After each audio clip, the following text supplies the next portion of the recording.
house, it still looks the same. You were always so much better than me. You were always so much better than me. You were always so much better than me. At moving away, at moving away. I drove by your parents' house, it still looks the same. The only thing that's changed is me. You said it was easy for you to move on, like you had already gone.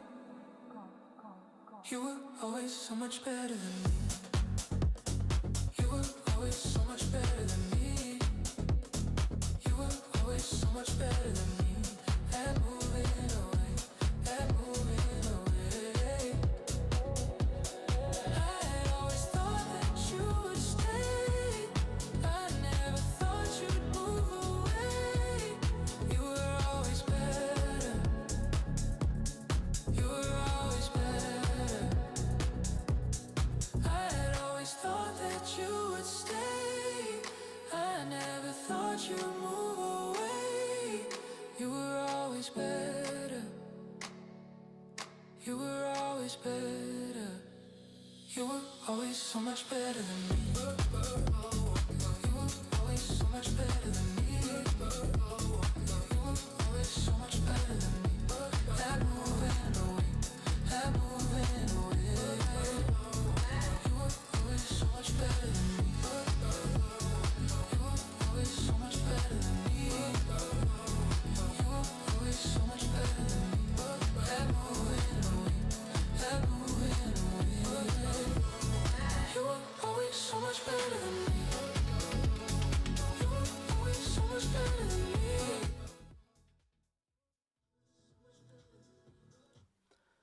Всем привет, привет. Меня слышно? Если слышно, дайте плюсик в чат, пожалуйста.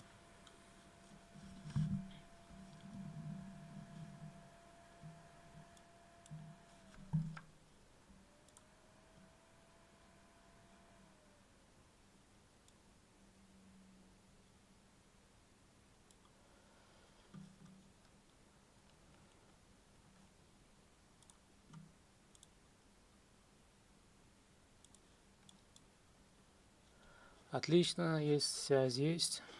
Начнем наш недельный обзор. Итак, начнем со старшего таймфрейма, да. На месячном там смысла нет смотреть, большая зеленая свеча стоит. На недельном то же самое. На дневном то же самое. Особо тут ухватиться не за что. Единственное, что понятно здесь, то что цена двигается по order flow, и цена находится в стадии расширения, то есть в фазе дистрибуции. И это подтверждается через то, что цена двигается по order flow, то есть ордер блоки и имбалансы удерживает цену.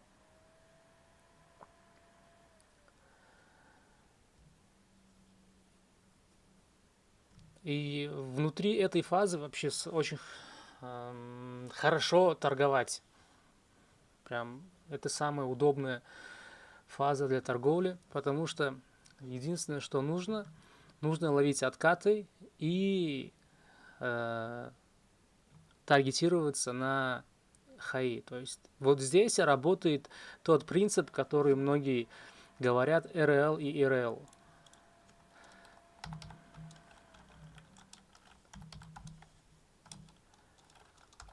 RL, вот эта концепция, она работает прекрасно как раз внутри вот этой фазы, когда актив находится внутри фазы расширения, внутри фазы дистрибуции. И здесь вот по этой концепции торговать прям очень легко, можно сказать. Почему? Потому что цена что делает? Сначала обновляет high, да? Вот здесь был RL, external range ликвидность. Вот цена пробила этот диапазон, здесь сформировала имбалансы. Так, это 4-часовой имбаланс. Вот. Это дневные имбалансы у меня от старшего таймфрейма. Сейчас отметим. Вот, это дневной, и это тоже дневной. Вот делает, так, сделаем вот так. Делает пробой, затем возвращается, тестит диапазон имбаланса, и смотрите, как цена здесь закрывается, свечи закрываются. Это 4-часовой таймфрейм. Вот, ни одна свеча не закрылась ниже эквилибриума дневного имбаланса. Это хороший признак. И здесь на младшем таймфрейме можно как раз таки искать слом через МСС, либо через ЦИСТ и ловить движение, это все. Допустим, вот отметим эту область и посмотрим на младшем таймфрейме.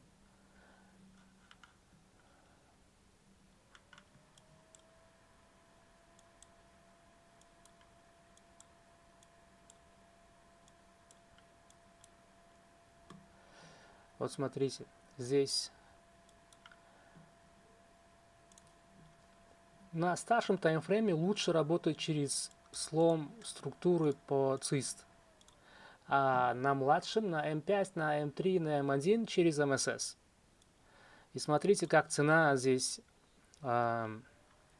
красиво ходит, да, это price action прям красивый. Вот как раз уровень ЦИС, и цена возвращается, тестирует этот диапазон, и ни одна свеча не закрывается ниже телом. Вот вам первый признак. Вот тут можно поймать вход и таргетироваться уже на сформированный хай. Вот этот. А если посмотреть налево, вот тут целая полка ликвидности.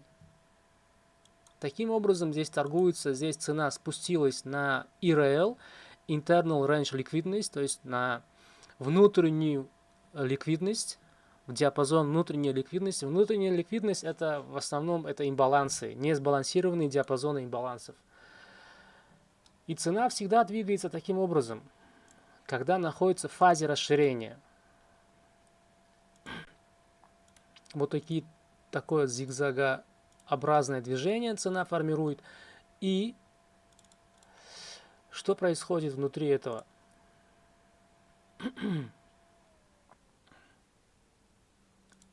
Вот тут цена формирует всегда имбалансы. Да, когда цена вот это формирует это движение, расширение, внутри этого расширения всегда формируются имбалансы. И они остаются несбалансированные. Как только цена дойдет до ликвидности, вот здесь, допустим, будет ликвидность, где это? Ликвид, вот.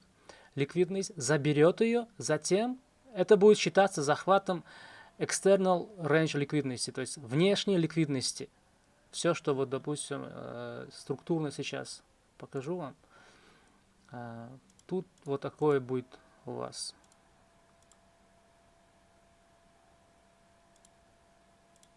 Движение. Опс, лишнее. Вот. И вот цена дойдет до вот этой внешней ликвидности, сделает захват ее, затем она вернется обратно, чтобы сбалансировать вот этот диапазон. Затем она снова будет расширяться. И когда цена спустится на вот этот диапазон имбаланса, вот тут самые лучшие моменты для входа. Поймали здесь, сразу таргетируйтесь на вот этот хай, свой же хай, вот этот локальный хай. Здесь вошли, сюда дошли, зафиксировались. Тут можно просто ждать. Дать цене, чтобы она сформировала удобные обстоятельства для торговли, для вашей торговли. Затем цена создаст новый хай, вот тут, и снова будет повторять вот эту операцию.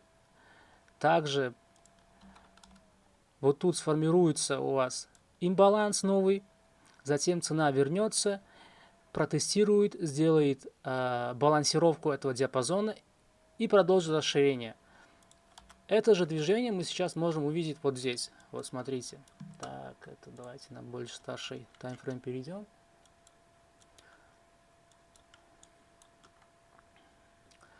Вот с диапазона этого дневного имбаланса, вот цена пошла, здесь обновила вот эти, собрала ликвидность, локальную ликвидность, затем возвращается, тестирует имбаланс и идет, обновляет этот хай. При этом движении снова формируются новые имбалансы. Вот диапазон имбалансов. Вот они. Видите? Тестирует этот имбаланс признаками того, что цена будет продолжать движение. Это алгоритмические сигнатуры. Вот они. Вот диапазон имбаланса. И где, смотрите, закрываются тела этих свечей. Они закрываются над 0,5 уровнем диапазона имбаланса. Это хороший признак. Как только вы такое видите, можно вот тут искать слом структуры. После слома можно входить в позицию. Допустим, вот тут был слом через MSS. Вот здесь был Market Structure Shift. Этот swing high создал этот swing low. Поэтому, как только цена перебьет вот этот диапазон телом, это будет считаться сломом структуры. И после этого вы должны отметить у себя имбалансы, которые сформируются вот внутри этого движения. Один из этих имбалансов точно будет протестирован, и здесь можно войти в позицию, входить в позицию.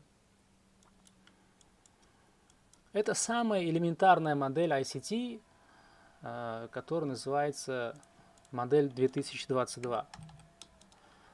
Вообще рекомендую посмотреть эту модель, чтобы хорошо понять. Вот это одна из самых популярных и лучших моделей для входа в позицию. Потому что внутри вот этой модели, если изучите эту модель, вам будет легче находить входы, хорошие входы. По этой модели есть свои условия. То есть первым условием в этой модели нужно, чтобы цена сначала забрала ликвидность. Вот и здесь мы зачищаем ликвидность. Вот тут цена зачищает этот лоу. Вот. Зачистили ликвидность. То есть если перейти, я сейчас перечислю здесь поэтапность этой модели. Так, как можно? Вот так можно сделать. Вот. Первое. Цена должна спуститься на ключевой уровень. Так. Это будет K-level. Ключевой уровень. Затем зачистка ликвидности. Liquidity run. Либо sweep.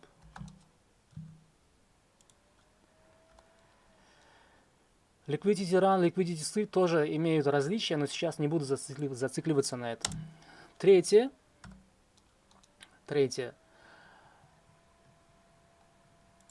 Слом структуры MSS плюс формирование FVG. И четвертое. Entry. Вот эта последовательность. У нас ключевой уровень здесь, смотрите. Вот ключевой уровень. Это 4-часовой. Это часовой имбаланс, да, по-моему, сейчас я... Да, вот часовой имбаланс.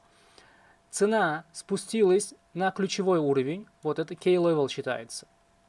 Вот сейчас уберу. Затем второе. Зачищает ликвидность. Вот зачистка ликвидности. Затем разворачивается. Должен нарисовать слом структуры MSS. Либо MSS, либо CIST. Без разницы. Оба считаются сломом структуры. Тут вот MSS. Мы ломаем вот эту структуру, шартовую структуру, ломаем в лонг. Поэтому это называется сломом структуры. Шартовая структура уже трансформируется на лонговую. Вот этой свечой. Эта свеча закрывается телом над этим уровнем. И тут формируется FVG. Видите? Вот имбаланс. FVG. Так. Вот. На часовом таймфрейме. для входа спускайтесь на М1, либо на М15, либо на М5, на каком таймфрейме вам удобно лучше работать, и просто выполняете вход в позицию. Все. И вот у вас здесь полка ликвидности, цена дойдет до этой ликвидности. Вот.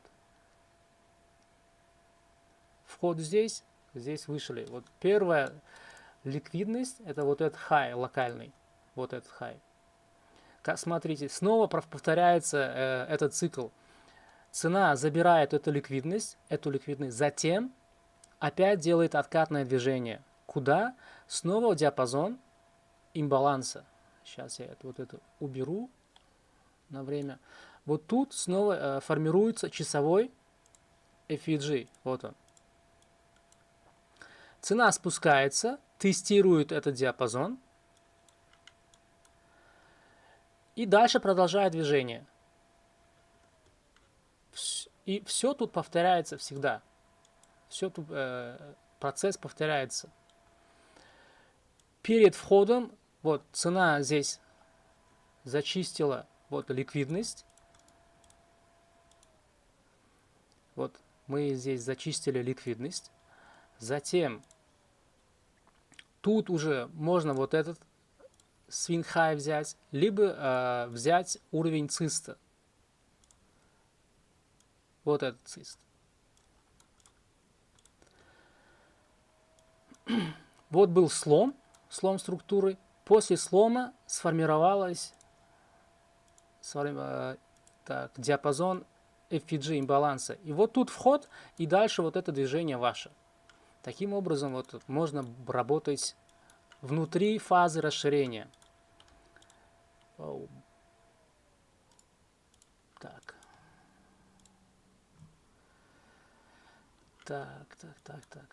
Теперь здесь наша предыдущая неделя, она здесь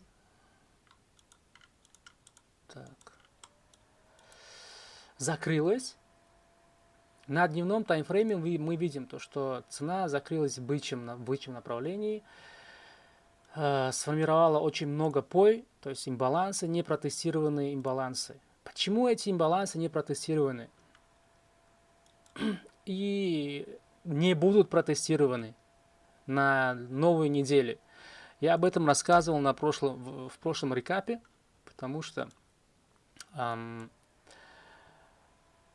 вот этот диапазон, весь этот диапазон, вот тут у нас high. Вот high. Все, что вот это, ниже этого, сбалансировано пока. Пока цена находится в фазе расширения, ей нет смысла спускаться, делать именно в данный момент ребаланс всего этого. Когда цена находится в фазе расширения, она будет, и тем более цена здесь уже на all-time high. В all-time high цена будет стремиться создать новый high. И для нее будет второстепенной задачей ребалансировка вот этих пой. Первостепенная задача – это создание нового экстремума, нового хая, all-time high. И цена будет стремиться именно в этом направлении. Как просчитать вот это все движение лонговое? Это вполне возможно, это вполне осуществляемо. И как раз таки внутри менторшипа я этому обучаю. Теперь на дневном таймфрейме мы видим то, что это сейчас закрылось в лонговом направлении. Начинается новая неделя. Пой здесь есть на 4-часовом таймфрейме. Что здесь у нас есть? Я отметил, то, что вот ниже вот этого уровня цена не должна спускаться. Потому что здесь вот был уже тест, 4-часовой таймфрейм, вот имбаланс от 4-часового таймфрейма уже ребалансирован, то есть этим движением шартовым мы сбалансировали этот диапазон. Единственный несбалансированный диапазон остается вот этот новый 4-часовой имбаланс. И на открытии новой недели я ожидал, как раз-таки теста этого имбаланса.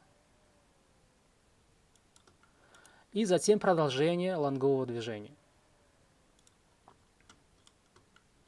Прогноз был пока вот такой у меня на начало недели. И давайте так, это 4 часов, спустимся на М15.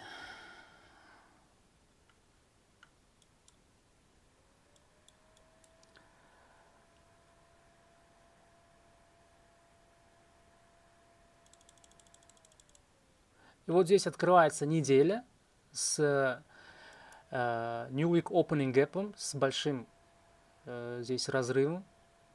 И сразу же тестирует этот 4-часовой имбаланс. И смотрите, где закрывается эта свеча. Как закрывается эта свеча. Сейчас я это удалю, чтобы...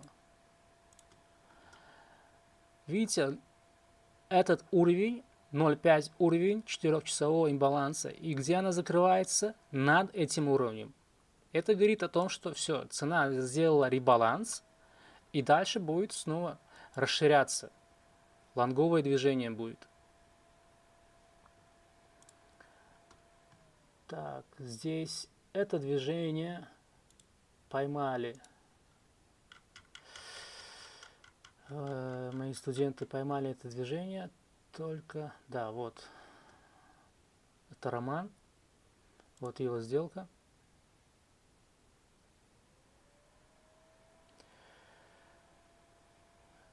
Но он выполнил вход в лондонской сессии. И была еще одна сделка.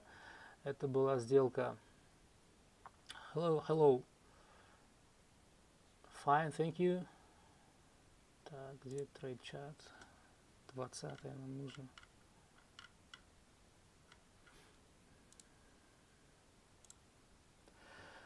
Вот Дуэйн, он здесь выполнял вход в лонговом направлении, таргетировался на эти хаи. Вот его сделка. Вот он выполнил вход в лонговом направлении и... Так. Опс. Блин.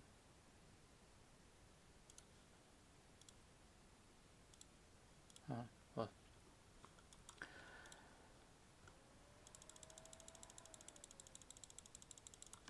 Так, включим киллзоны. Кто если торговал в азиатской сессии, допустим, либо с начала понедельника, то можно было поймать хорошее движение здесь. Так, Дуэйн выполнил вход здесь, вот тут. Почему? Потому что здесь было сформировано так, SMT дивергенция.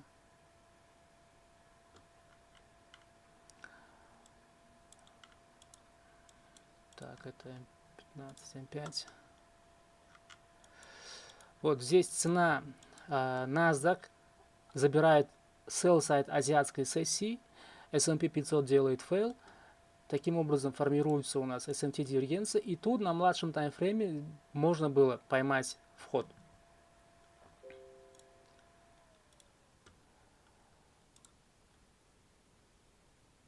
Вот тут как раз таки этот Дуэйн выполнял вход здесь. От теста имбаланса это минутка, минутный таймфрейм. Давайте посмотрим на минутки, как это можно было бы осуществить. Смотрите, опять здесь модель 2022 Entry Model по ICT.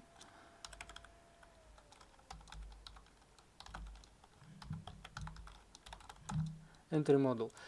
Условия помним, да? Первая цена должна спуститься на ключевой уровень. Здесь уже ключевым уровнем будет что у нас? Давайте на старший таймфрейм перейдем и посмотрим, отметим наши ключевые уровни.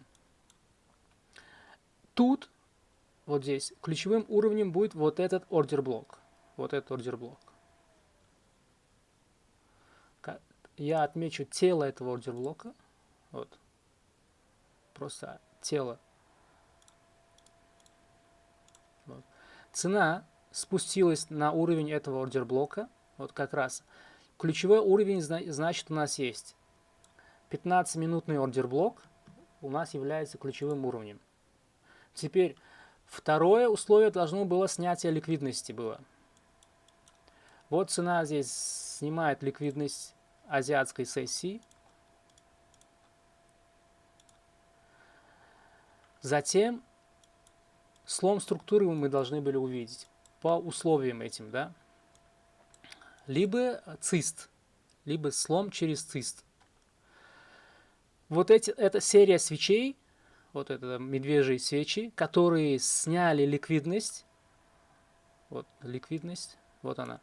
Эта серия медвежьих свечей и сняла ликвидность. Значит, вот эту серию свечей мы можем взять как одну единую свечу медвежью и отметить тело этой свечи. Это будет у нас уровнем циста. Вот. Либо здесь мы должны отметить вот этот swing high, который сформировал это swing low. И будет у нас уровень MSS, Market Structure Shift. Вот он. Вот MSS. Почему такой маленький текст? Так, вот. Здесь нормально. Да. Цист, он дает ранний сигнал слома структуры, а MSS, он дает чуть поздний сигнал, но этот сигнал является сильным. Как только цена закрепится телом над этим свинг-хаем, это будет уже окончательным сломом. А это ранний сигнал, ранний слом структуры. А это уже окончательное подтверждение. Разница между ними только вот в этом. И вот смотрите, когда цист так. Это уберу, ключевой уровень. Вот тут закрывается телом свеча, и мы подтверждаем слом через цист, и на М1, видите, вот формируется имбаланс. Это повторяется всегда, потому что это алгоритм. И вот такое движение повторяется всегда. Вам нужно только отточить мастерство распознавания этой модели 2022. Как только вы пару часов, либо пару дней, либо неделями будете тренировать вот это все, у вас будет выработана насмотренность, и вы будете сразу это видеть на графике. Когда вот такой будет график у вас, вы будете сразу вот эти формации видеть. А как только вы научитесь распознавать это, вам остается только выполнить вход. Вот. Либо первый вот вход, второе снова повторяется здесь. Вот формируется новый имбаланс. Опять здесь сам алгоритм будет вам давать подсказки. Какие подсказки, я про это подробно рассказывал на своем видео про алгоритмические сигнатуры. Посмотрите. Вот эти подсказки есть. Нужно будет просто здесь выполнить вход. Здесь либо entry. Вот, и таргетироваться на вот этот консолидацию вот эту. Либо на ликвидность азиатской сессии. Вот. Вот здесь можно увидеть прям четкую LMXM модель. Вот здесь LMXM модель. Где это, можете спросить? Вот здесь оригинальная консолидация. Вот тут у нас SMR. И таким образом это кривая продаж, а это кривая покупок. Все это можно распознавать заранее, только если знать правильную поэтапность, последовательность.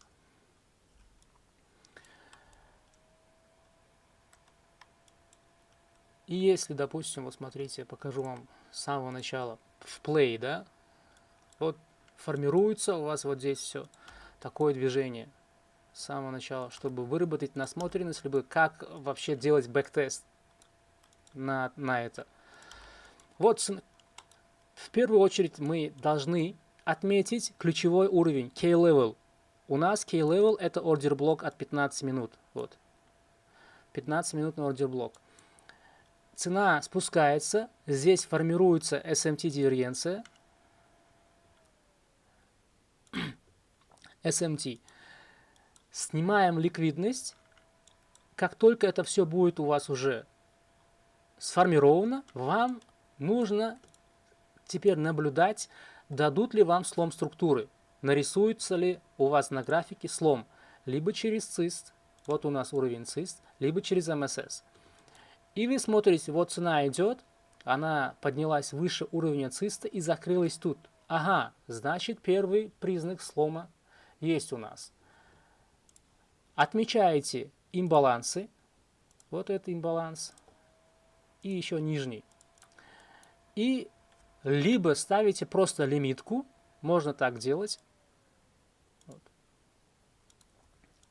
По лимитке. Либо просто сопровождаете цену. И как только она спустится на один из этих, в диапазон одного из этих имбалансов, вы нажимаете кнопку Buy.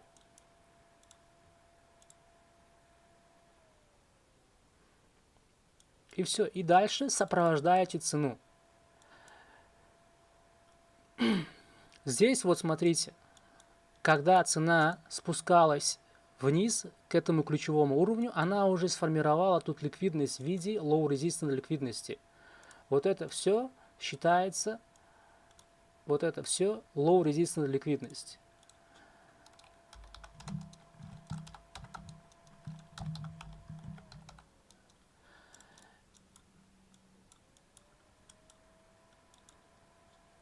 И тут можете отметить внутри них равные хаи, которые явным являются магнитом для цены.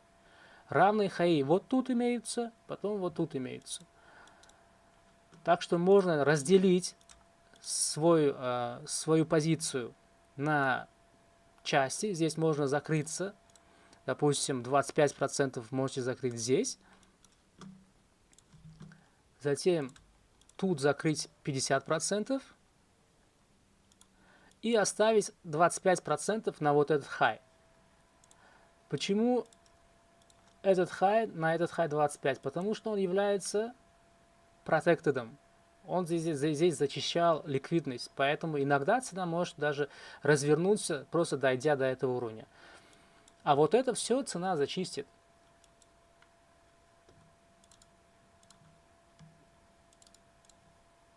Таким образом, мы здесь выполнили вход. Стоп ставим за swing low, который был сформирован в SMT.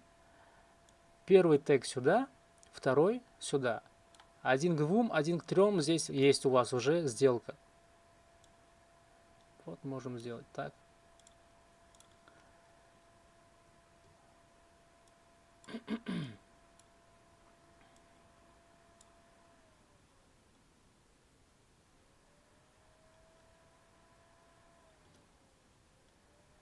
И давайте посмотрим, как это отработает.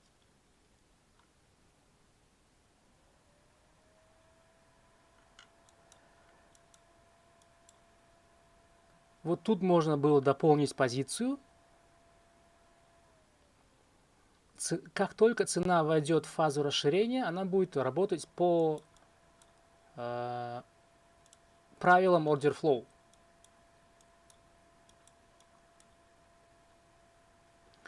Вот этот имбаланс удерживает цену здесь. Вот он. Отсюда начинается расширение.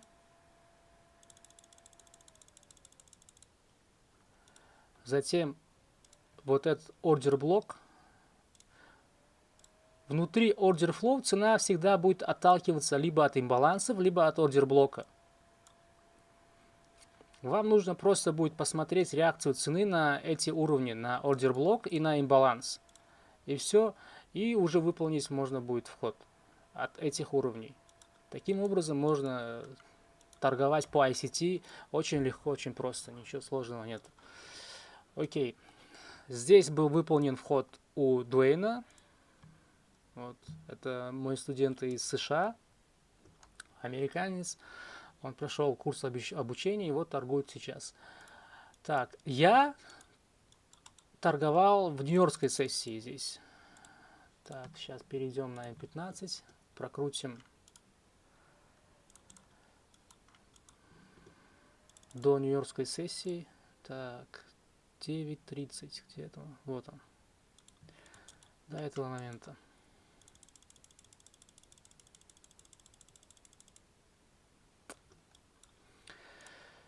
Итак, где выглядит так. Вот это моя сделка. Я выполнил. Работаю вообще в основном сейчас только в нью-йоркской сессии. Таргет был вот 26 463 уровень. И вот отработка ее. А вот уже пруфы от MetaTrader для людей, которые... Ну, в основном я делаю это для Discord серверов. Потому что там много разных людей, которые думают, что это все чисто paper trade. Поэтому я решил в последнее время подкреплять скринами от MetaTrader. Вот тут был выполнен вход на sell, на шортовую позицию и тейк вот сюда, на уровень 26 454. И вот отработка этих 4 позиции открывал. И это отработка. Так, это М15, спустимся на М1.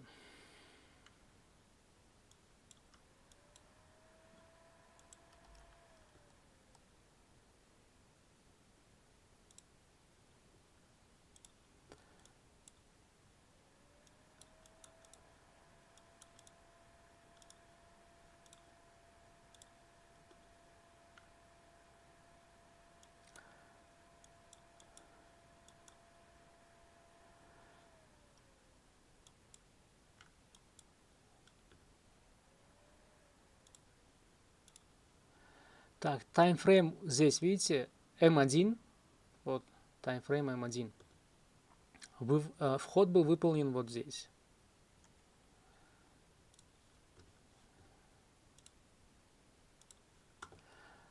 Так. Вот тут был.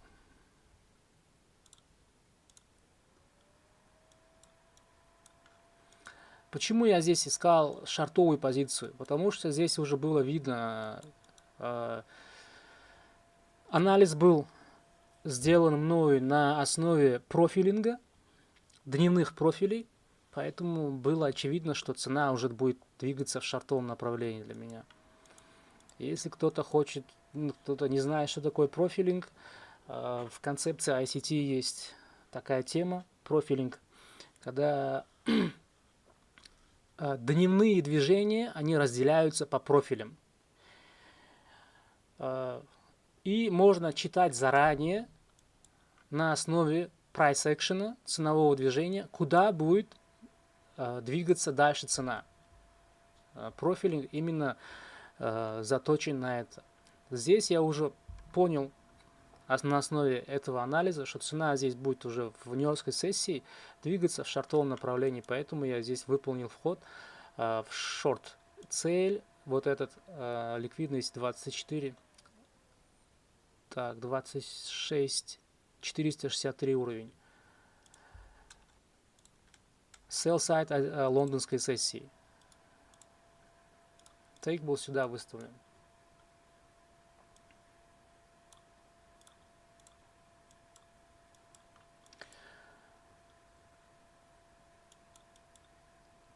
Все вот это по концепции ICT можно заранее прогнозировать в большинстве случаев. Если у вас есть хорошая база ICT, есть система, то движение можно заранее прогнозировать. Это дает концепция ICT, Smart Money. Начиная с минутных таймфреймов, заканчивая до годовых циклов. Это вполне возможно.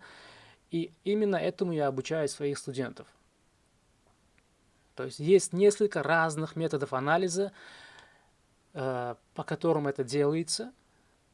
А если совместить эти все виды анализа, то можно потом получить один большой анализ, который будет закреплен несколькими на базе нескольких других анализов, да, то есть у вас будет уже база, сильная база, которая будет давать точный прогноз. Благодаря этому и я так торгую, и так точно торгую. И также обучаю своих студентов так торговать, и вы сами видите, то, что и студенты уже начинают так же зарабатывать, как и я в рынке, и ловят моменты, когда нужно входить, когда надо просто ожидать, и ловить те моменты, когда цена быстро достигает своих целей.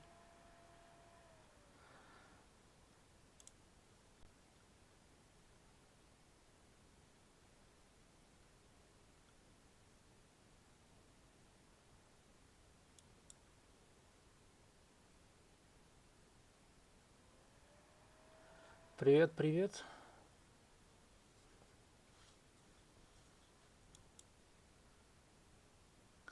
Если есть вопросы, ребята, задавайте во время стрима, я буду отвечать на ваши вопросы. И вот тут мы видим то, что вот сделка, она здесь была 1 к 10 РР. Вы сами видите то, что вполне возможно такие движения ловить, выставляя стоп-лоссы минимально. То есть вы здесь будете рисковать минимум своим депозитом, чтобы поймать в 10 раз больше той суммы, чем вы рискуете. Допустим, вы здесь вот вошли и стоп-лосс поставили на стоп, вы выделили $10, да, из своего депозита. Допустим, у вас $50, символично, образно, да, будем считать. Вот, $50. И 1/4 часть вы тут можете поставить, рискнуть этой суммой. Вот, выставляете на $10 стоп-лосс. И take profit выставляете вот ровно в 10 раз больше этого. Вот. И на одной сделке вы вот получаете $100.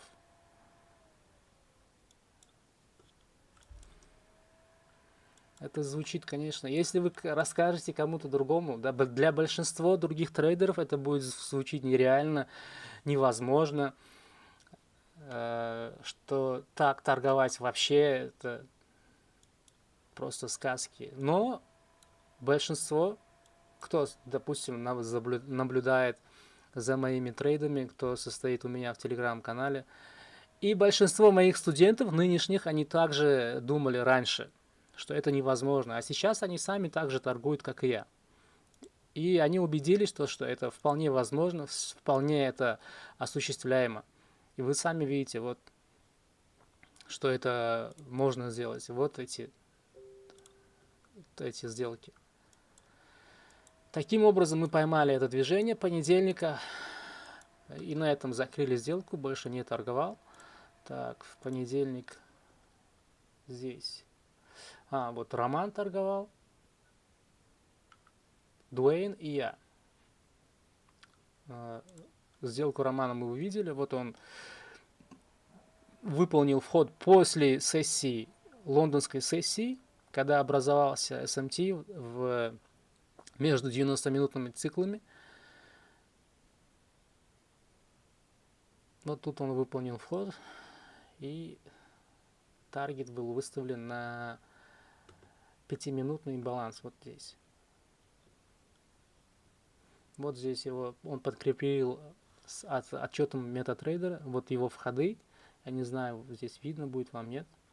Вот входы, и здесь вот момент закрытия.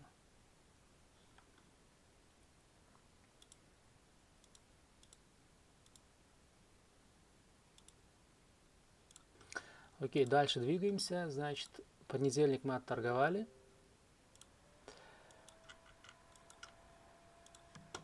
Перейдем ко вторнику.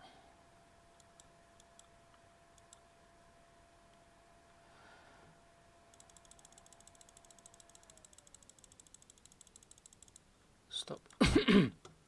Перед каждым днем мы делаем что? Мы делаем анализ нашего дня на старшем таймфрейме, то есть на дневном. А можно вообще сделать так. Можно просто подключить индикатор, чтобы он показывал. Так.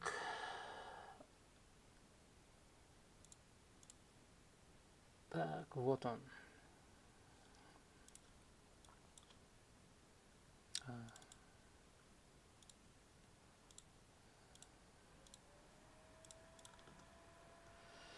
Итак, вот здесь у нас дневная свеча. Сейчас мы закроем это.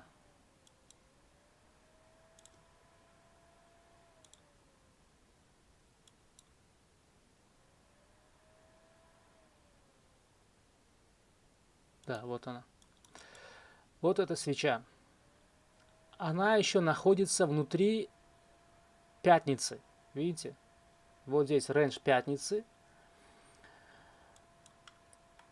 Как я говорил в начале каждого weekly стрима, я обычно повторяю одно и то же. Сейчас тоже повторю. В понедельник мы всегда должны работать с рейнджом пятницы. Да? Для этого мы обозначаем рейндж пятницы. Вот low и high. И делим этот рейндж на премиум и дискаунт.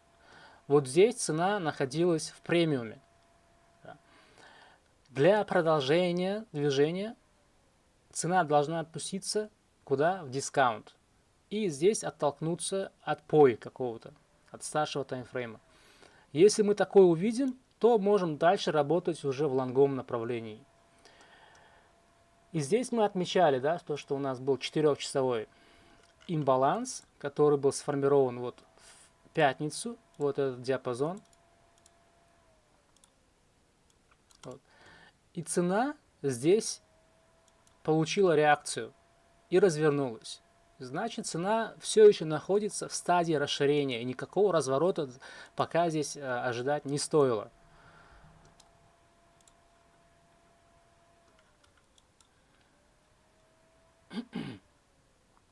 Так. Сделали анализ, но пока цена здесь находится внутри рейнджа пятницы. Дальше идем теперь. Так как, вот смотрите, этот день, понедельник у нас закрывается в бычьем направлении, и значит bias внутри этого дня у нас будет бычий. Но если цена сформирует широкий рейндж в Лондон до нью-йоркской сессии, то надо смотреть всегда в контекст. Вот здесь можно уже увидеть то, что цена формирует low resistance ликвидность. Вот она. И дальше надо смотреть, как будет формироваться ценовое движение внутри лондонской сессии. И если цена продолжит формировать вот эту ликвидность, значит нужно, как вам сказать, отложить в сторонку анализ по дневной свече, bias. Здесь это будет уже вас сбивать с толку. Сейчас покажу почему.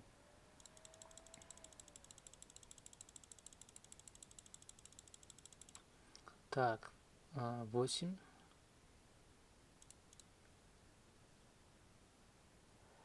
Смотрите, вот начинается здесь уже нью-йоркская сессия. Скоро начнет открытие Нью-Йорк Киллзон. И что у нас здесь сформировано? Вот здесь прям цена билдила, формировала ликвидность специально. Если обратить внимание, ни один из этих свинглоу не был зачищен. То есть это у нас формируется low resistance ликвидность. Поэтому, хоть у нас дневной bias показывает лонговое направление, long, но мы должны всегда ставить в первую очередь анализ структуры. Потому что ценовое движение дает лучше, больше, чище прогноз, чем daily bias. Контекст, он всегда должен стоять у вас превыше. Окей, теперь 21, да, это получается у нас вторник. Вот мои сделки от вторника. Нью-Йоркская сессия, вот тут я выполнил вход, таргетировался на уровень 26482. То есть на вот здесь вот нафармлена ликвидность, таргетировался сначала на sell side PM сессии, это ланчевская сессия, вот PM, на sell side ланч сессии Нью-Йорка. И как мы видим, здесь вот нафармлена ликвидность, и этот swing low был у меня таргетом. Туда именно был нацелен мой take profit.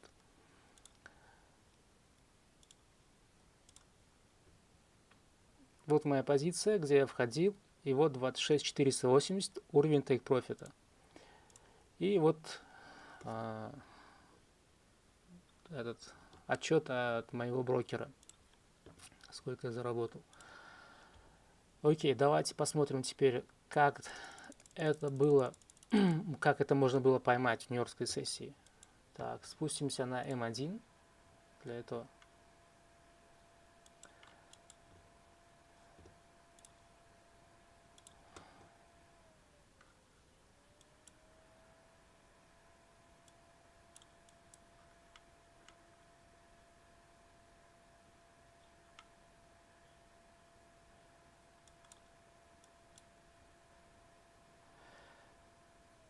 Что здесь случилось, смотрите. Здесь уже до нью-йоркской сессии, pre-Нью-Йорк, цена забрала ликвидность пятницы. Вот. Так, buy side ликвидность. Buy side, вот ликвидность. Помните, пятница. Мы работаем всегда в начале недели с рейнджом пятницы. Вот мы здесь, S&P 500 забирает buy side пятницы, а то есть NASDAQ забирает, а S&P 500 делает fail. Таким образом, у нас формируется здесь SMT дивергенция между неделями. Это сильный сигнал. Как только он был сформирован, плюс у меня здесь, видите, была уже структура нафармлена через low resistance ликвидность, мне оставалось тут лишь увидеть слом структуры внутри нью-йоркской сессии. Я ожидал как раз таки слом в шортовом направлении. Вот тут открывается нью-йоркская сессия. Здесь она делает ложный выпад для того, чтобы сюда прыгнули неосведомленные трейдеры в шортовом направлении. И как только вот тут начали входить люди, цена разворачивается, идет в buy side. Buy side. Для чего? Чтобы сделать тест ордер блока. Вот этот ордер блок, который снял ликвидность. Вот он. Я его отмечаю. Вот ордер блок. Так, M1. Спустимся на M1. И снова помните модель 2022. Да. Первое условие K-level. Второе liquidity, снятие ликвидности. Третье MSS плюс FVG. И четвертое entry.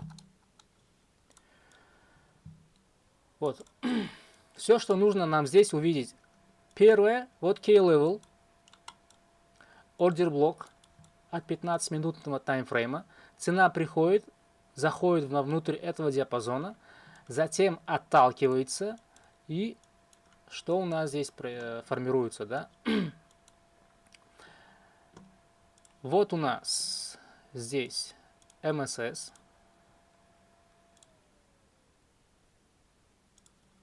Слом структуры. Внутри слома структуры у нас формируется имбаланс. Так, это на М1, сейчас на М3, чтобы был цельный. Вот, на М3 он лучше будет виден. Имбаланс этот. Вот он. Видите, это имбаланс от 3-минутного таймфрейма. На М1 он тоже есть, чтобы просто, если кто-то смотрит, пока не особо, который разбирается в ICT, чтобы вот не путаться. Вот тут у нас есть, значит, имбаланс от 3-минутного таймфрейма. Да. Значит, что мы здесь делали? K-level протестировали. Второе, liquidity sweep, снятие ликвидности. Локальную ликвидность мы сняли. Вот эта вся ликвидность была зачищена. Вот она. Протестировали order block, сформировали MSS, был создан имбаланс, FEG и entry от теста этого имбаланса. То есть вот тут будет самый лучший. Можно было войти отсюда, не имеет значения, либо отсюда, либо отсюда.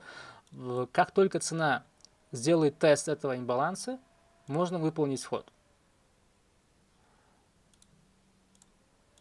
Вот, вот вход. Так. Как раз таки, вот, видите, где я выполнил?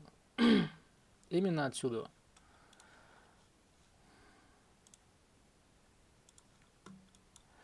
Выполнили вход. И таргет теперь. Вот сессионная ликвидность. PM-сессия. Плюс у нас здесь теперь, смотрите, на M15 сформирован Protected Low. Вот этот low, он защищенный low. Почему? Потому что мы вот этот order блок снимал ликвидность с sell side. Поэтому это сильный уровень, защищенный уровень. Он является protected order block. Protected low. И надо таргетироваться на ликвидность, которая всегда будет у вас находиться над этим уровнем. Над этим уровнем у нас вот сессионная ликвидность. Я таргетировался вот на это. Так. На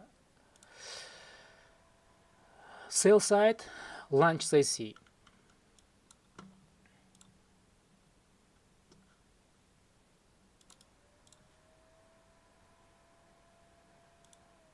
Стоп ставлю опять-таки куда? За этот swing high. За этот swing high, который зачистил ликвидность. И таргет вот сюда.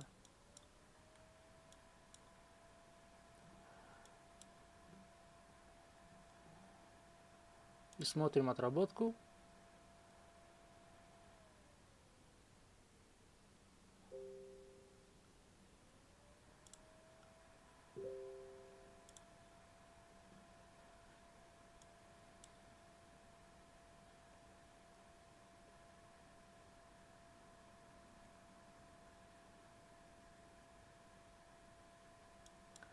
Начинается ланч-сессия Нью-Йорка.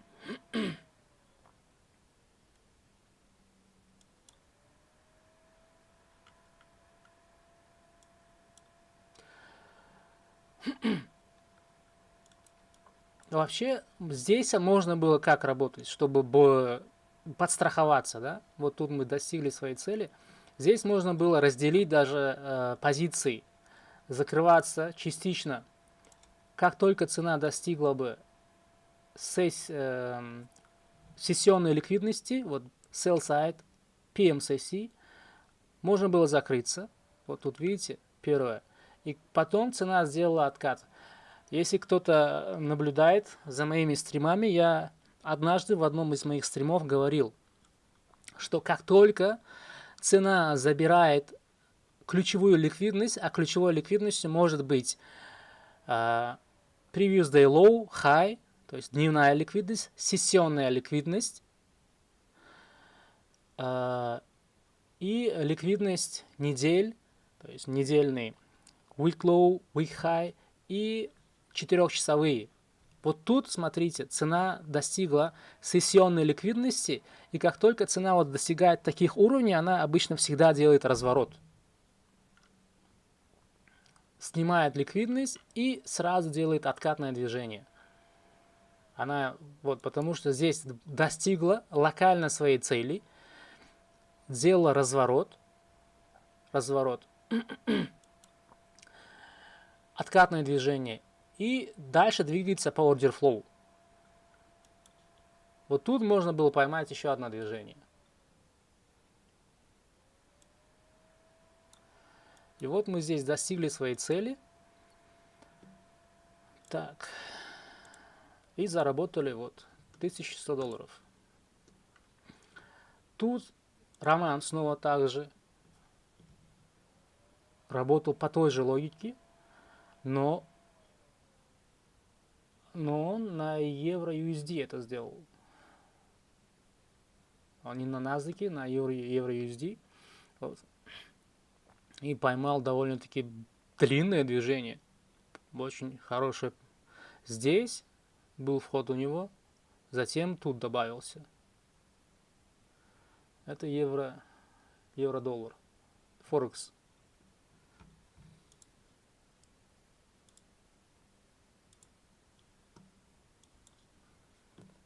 Так, кто еще тут торговал?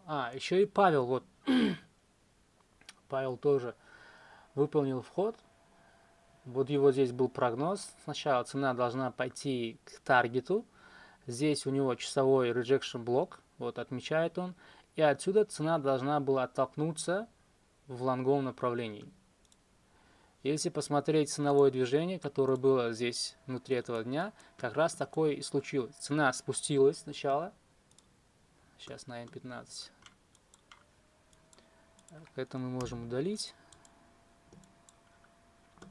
На часовом таймфрейме сейчас я отмечу этот rejection блок. Вот этот rejection блок, видите? Вот он. И Павел как раз таки показывал на своем графике. Сначала цена должна отпуститься сюда, а отсюда пойти туда. Если посмотреть, и вот как раз цена вот спустилась, поднялась наверх. Тут можно было поймать снова движение. Но я не торгую в PMCC, особо не... Если я здесь заработал, то все, я уже выхожу из рынка. Но тут тоже можно было поймать это движение. Почему? Потому что здесь было different delivery. Кто смотрел мой урок на эту тему, они бы здесь поймали это движение, они бы заранее могли бы прочесть это движение.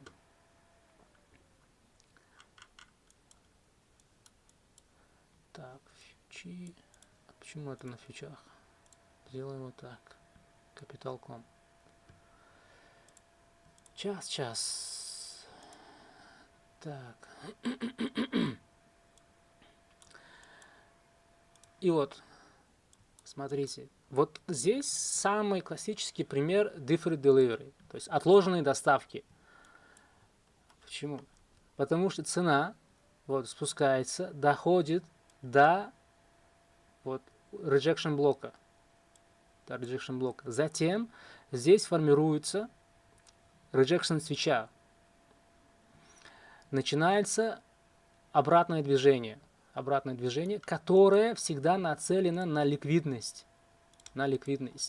И как только цена забирает эту ликвидность здесь, она продолжает свое движение. И уже вот сюда уже таргетируется, можно было таргетироваться. И внутри вот этого движения лонгового, мы сейчас, если спустимся на младший таймфрейм, мы можем увидеть то, что там было нафармлена еще ликвидность. Сейчас вот спустимся. Вот она. Вот, смотрите. Цена здесь формировала снова ликвидность, чтобы потом ее забрать. Классический пример отложенной доставки.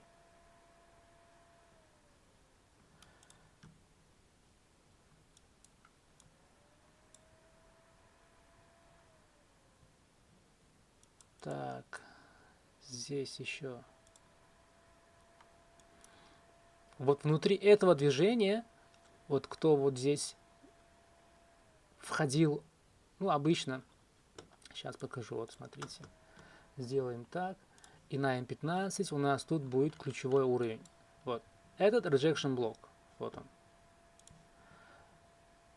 У нас находится вот этот rejection блок от 15-минутного таймфрейма. Это M15, да? Да.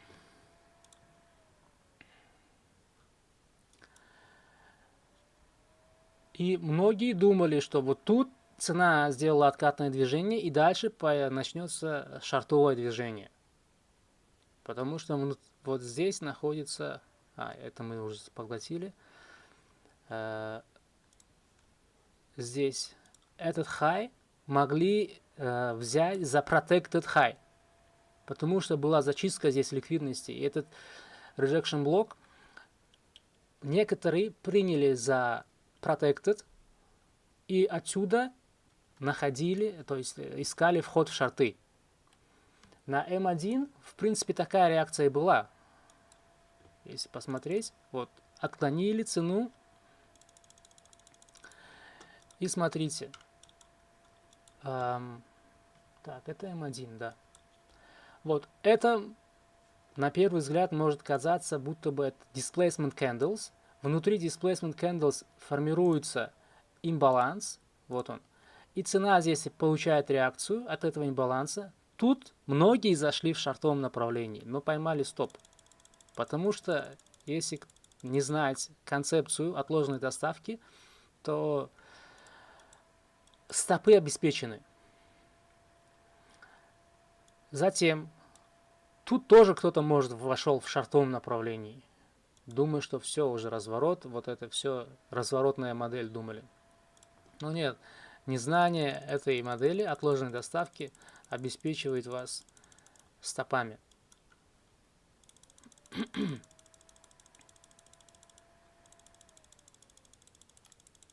Кто не смотрел, я рекомендую посмотреть этот урок.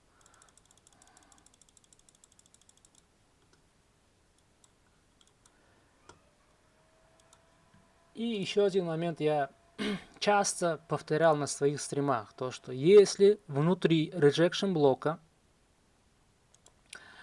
формируется другой еще один свинг, либо свинг high в виде rejection блока, либо просто свинга, в большинстве случаев это будет ликвидностью. Вот этот high, это будет ликвидность, потому что он находится внутри вот этого rejection блока. Понятно, да? И вот цена снимает эту ликвидность, но не снимает ее, вот эту. И отсюда начинается падение. Вот тут тоже был хороший момент для трейда. Но я в Нью-Йорк не торговал.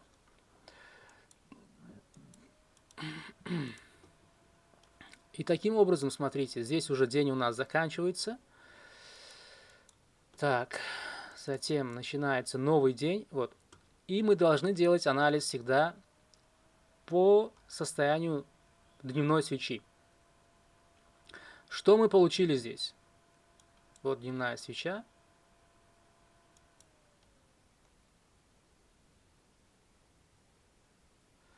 Почему-то он что-то некорректно отображает, да? Вам не кажется, что вот это здесь вот это формирование дневной свечи неправильно отображается? Нет, все правильно, все правильно. Правильно.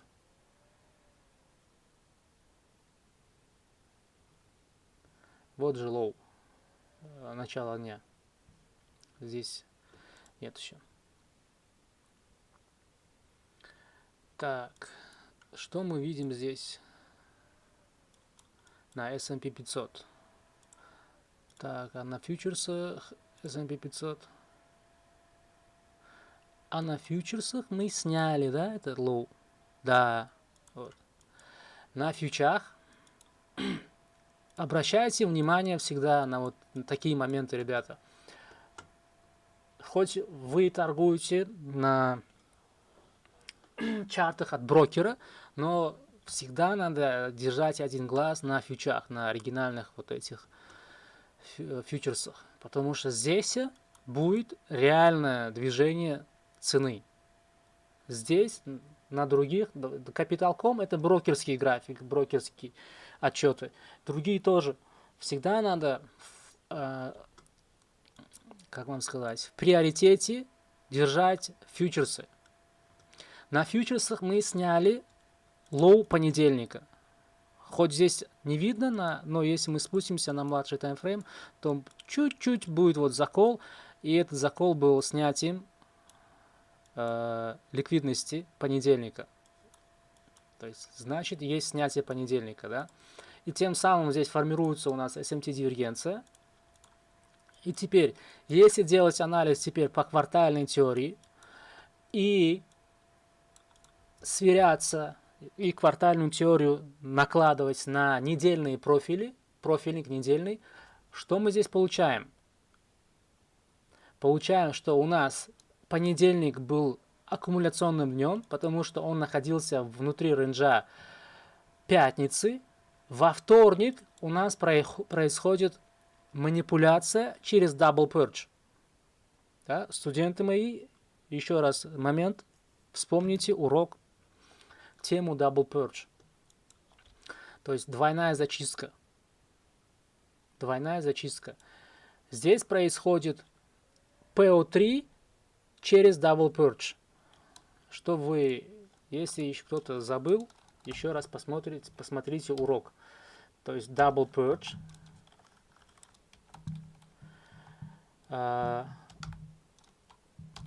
AMD через Double Purge. Как это происходит? Вот у нас аккумуляция. Понедельник у нас был днем аккумуляции. И во вторник мы сначала зачистили buy side понедельника и сразу забрали ликвидность пятницы. Вот. Buy side понедельника был зачищен. Эту ликвидность здесь мы зачистили. Затем цена спустилась в sell side и зачистила уже sell side ликвидность. На NASDAQ мы не смогли полностью зачистить, но на S&P 500 зачистили ликвидность понедельника. Тем самым у нас вторник, получается, был днем манипуляции.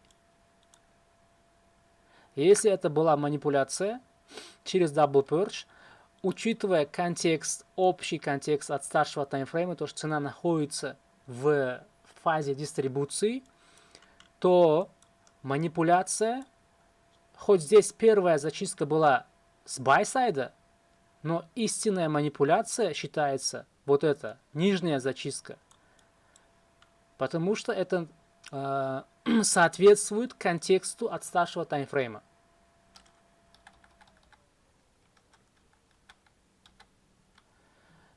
И дальше, если посмотрим, как уже будет формироваться у нас день, среда, как раз день дистрибуции.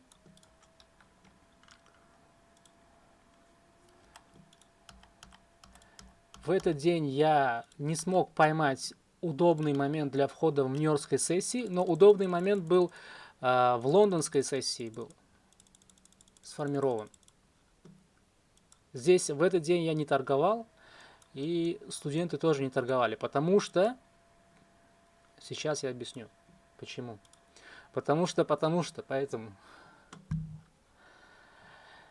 Так. Так. На Доу. Вот на Доу была манипуляция в этот день. Но эта манипуляция была в лондонской сессии. Смотрите, вот лондонская сессия. Здесь мы спустились, зачистили ликвидность. Но на S&P 500, на NASDAQ не было здесь никакой зачистки. То есть здесь была просто нафармлена ликвидность. И в Нью-Йорке я ожидал, что цена спустится, зачистит вот эту ликвидность. Ликвидность sell-сайда. И после зачистки от теста вот этого rejection блока, либо от этого ордер блока я хотел поймать лонговое движение. Но этого не случилось. Цена просто ушла без манипуляций. Такое тоже бывает. Это вполне нормально. Хоть и редко, но иногда алгоритм специально так двигает цену, чтобы здесь накопить больше ликвидности. А кто поймал здесь, допустим, были ребята, кто торговали в открытом телеграм-канале скидывали свои сделки, ребята поймали это движение. Хоть это был день дистрибуции, но в нью-йоркской сессии я не увидел манипуляции, поэтому не торговал. Манипуляция важна, потому что когда здесь остается ликвидность, и, допустим, вы тут входите на М5, либо на М3, из-за того, что ликвидность здесь не собрана, цена может в любой момент спуститься ниже. Вот такое движение будет. И бац, сделает манипуляцию, выбьет вас из позиции, когда вы здесь вошли, и продолжит движение. Поэтому манипуляция важна. Надо входить всегда после манипуляции, то есть после зачистки ликвидности. Это будет вас оберегать от стопов. Если вы не видите, то лучше не сходить, а просто пропускать трейд. Рынок еще предоставит вам кучу гораздо лучших условий для торговли. Но рисковать в таких условиях, когда цена формирует такое, лучше не стоит. Я вот такие моменты просто пропускаю, не торгую. В Лондоне я не торговал.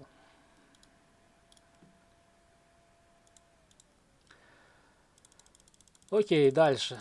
Этот день можно делать скип, потому что не было торговли.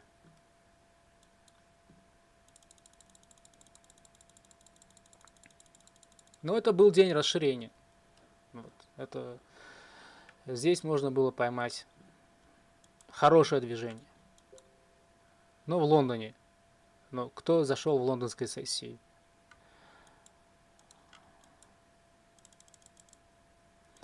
Так, начинается. Значит, смотрите. Теперь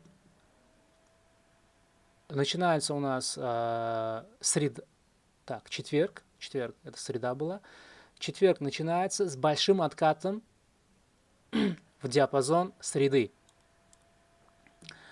Вот у нас диапазон среды. Так, где у нас был? Вот он. Сейчас отметим. Вот это среда. И цена спускается в этот диапазон.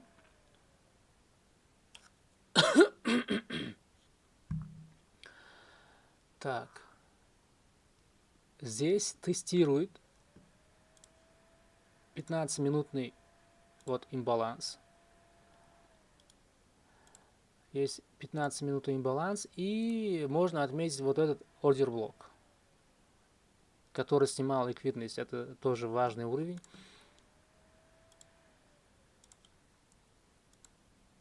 Вот это ордер блок.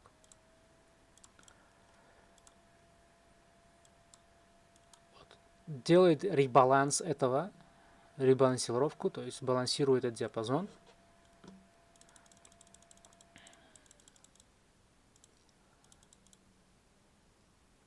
Дальше цена начинает двигаться так в лонговом направлении. Я здесь в Лондоне не торговал, я торговал в Нью-Йорке. Итак, Нью-Йорк. Вот здесь сделка Павла. Он тоже в нью-йоркской сессии. Вот его позиция входа. Сюда выставляет стоп-лосс. И take profit 26 623 уровень. Это моя сделка. Тоже почти на одном и том же уровне мы здесь входим. И take ставим тоже 26 625. У него 626, у меня 25. То есть один и тот же уровень. Вот мои входы. 26 992 уровень входа. И take profit вот сюда выставляю. И вот последнее. Вот То есть открытая сделка. Вот, когда цена сделала тут здесь максимум, я уже закрыл позицию вручную. 2 лота, $772. И вот отчет. 2 лота, 5 лотов, 2 лота. Общая прибыль 2754. Так. Каким образом мы теперь поймали это движение? Так, кроме нас, это здесь еще Денис также поймал это движение. Вот его движение, это его анализ, а это его вот отчет от MetaTrader. Тоже почти тот же уровень, как у Паула. И я здесь чуть раньше зашел. О чем это говорит? Вы заметили то, что все три разных трейдера, я и мои студенты,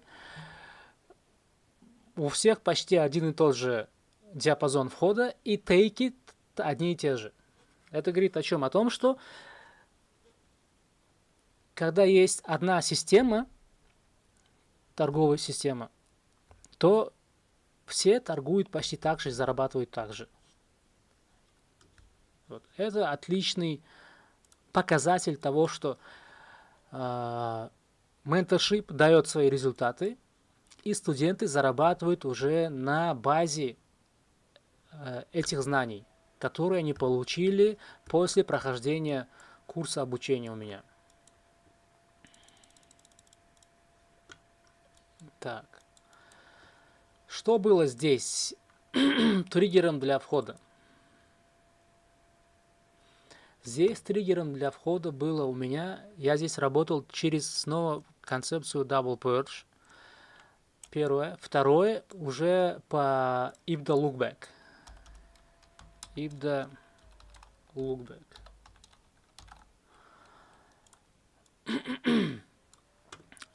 Этот метод анализа, я считаю, что он один из самых сильных методов анализа. Тут я не буду показывать, как я работал по IBDA Lookback. Я здесь покажу вам метод Double Purge. Double Purge. Смотрите. Так, сейчас я это удалю, все эти... Вот этот high. Так, это 3-часовой таймфрейм. Я перехожу на M5. После нью-йоркской сессии, после Нью-Йорка, цена поднялась в buy side, зачистила вот эту ликвидность и снова вернулась обратно во внутрь рейнджа. Это прям отчетливо видно на 15-минутном таймфрейме. Это и послужило поводом для меня. То есть первым триггером было вот это, закрытие вот этих двух свечей. Как они закрываются? Вот buy side у нас среды, previous day high, PDH, вот он. Как только цена забрала ликвидность, она закрылась внутри этого дневного рейнджа. Затем было повторное снятие, и уже медвежьей свечой закрывается цена. Вот тут на М1 я уже выполнил вход. Как только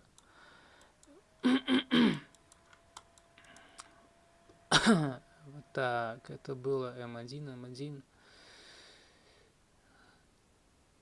Сейчас покажу, где этот первый вход был.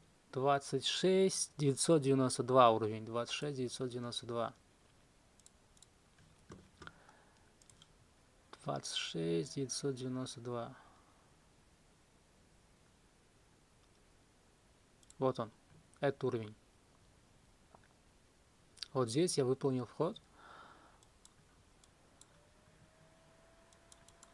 После чего? После того, как вот этот инверсионный имбаланс IFG, вот этот имбаланс не удержал цену, то есть мы пробили этот имбаланс здесь, закрылись ниже этого уровня. И когда вот внутри этой свечи я уже выполнил вход. Вообще хотел от теста этого инверсионного имбаланса войти. Так, инверсионный баланс. Выполнил вход, но из-за того, что был спред, открылись здесь, на этом уровне. И дальше начали падение. Затем снова здесь как модель 2022. Вот тут мы снимаем ликвидность. Вот, мы сняли ликвидность. Теперь я ищу шортовое направление. Движение в шортовом направлении.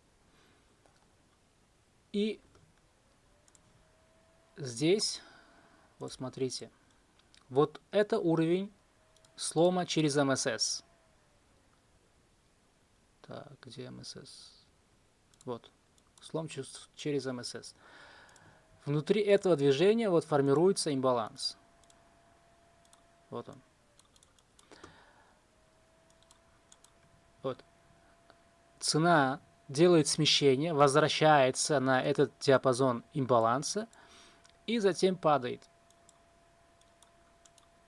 И мы падаем.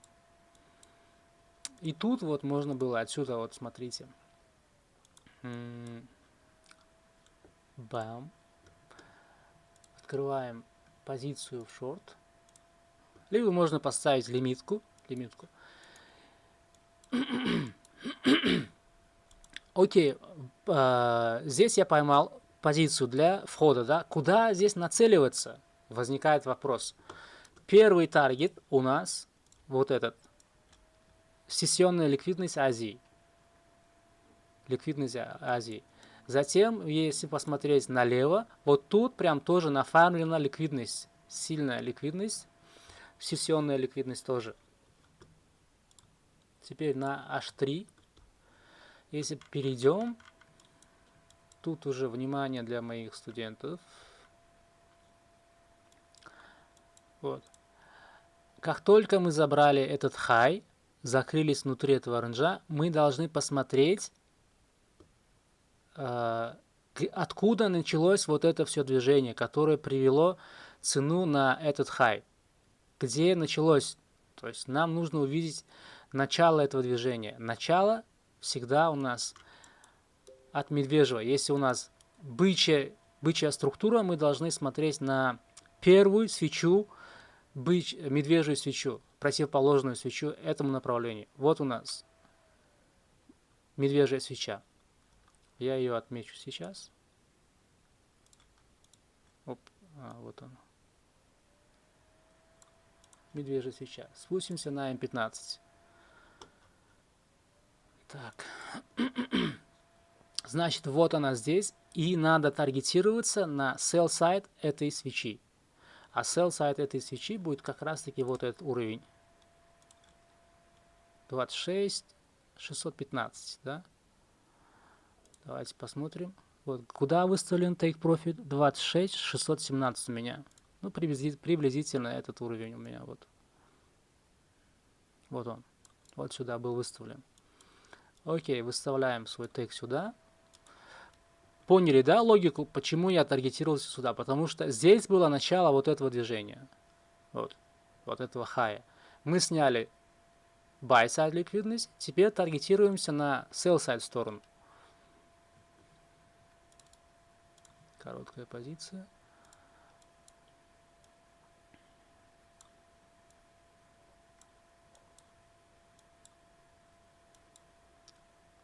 Если так, на М5. На М5 можем вообще выставлять стоп. Стоп. Вот на эту свечу, где и было сформировано этот имбаланс. Хотя вот здесь еще один имбаланс можем вот сюда поставить. Стоп. Вот. Стоп сюда.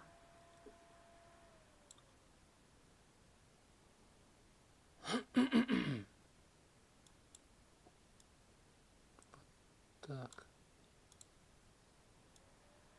Вот. И take profit мы уже выставили, да, вот сюда. Сейчас я эти свечи уберу, индикатор, чтобы не мешал нам.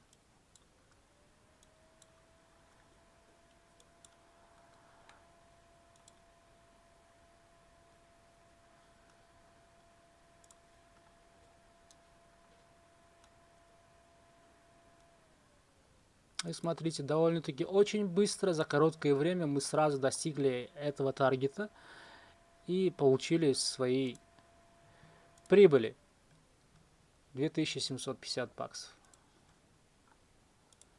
И вот тут тоже у Дениса 26 613 даже.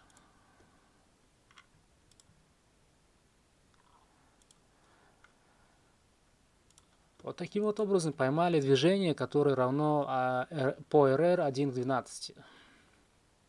Если так входить отсюда, смотрите, если как я заходил, то у вас будет RR очень вообще дикий, 1 к 24. Вот. Да, даже не 24, вот. 1.26. 1.26 RR. Если кто-то сомневается или кто-то не видел такие сделки, вот просто скиньте скриншот вот этот. Вот момент входа. Стоп сюда. 26 992. Стоп сюда выставляете. Потому что все, рискуйте минимум. И вот зарабатываете вот такое движение. Так, таким образом мы отторговали четверг.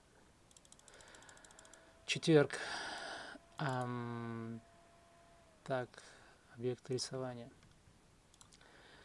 И в пятницу там уже проще всего было. Я анализ пятницы скидывал в группу IBDA Lookback. Там уже было понятно, что какое движение ожидать в пятницу. По IBDA Lookback с концепцией вообще это читается очень на easy. И те, кто прошел курс обучения по IBDA Lookback, им гораздо проще читать ценовое движение. Я считаю, что так. Гораздо проще. В пятницу я не торговал. В пятницу мусульмане отдыхают обычно. Так. И тут был хороший момент для входа. Вот. Пятница у нас была, ожидалось, что цена будет продолжать движение в лонгом направлении. Даже по квартальной теории, если посмотреть, да,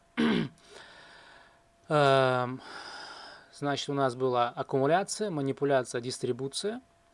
X.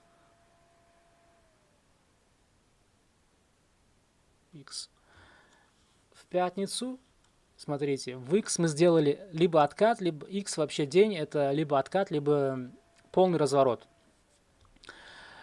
В X день мы сделали откатное движение, потом опять цена вот поднялась сюда. Если она поднялась в пятницу, значит это уже продолжение вот этого движения лонгового. Лонг движения. Я еще давно, я не знаю, когда, в какой неделе, я не стал искать.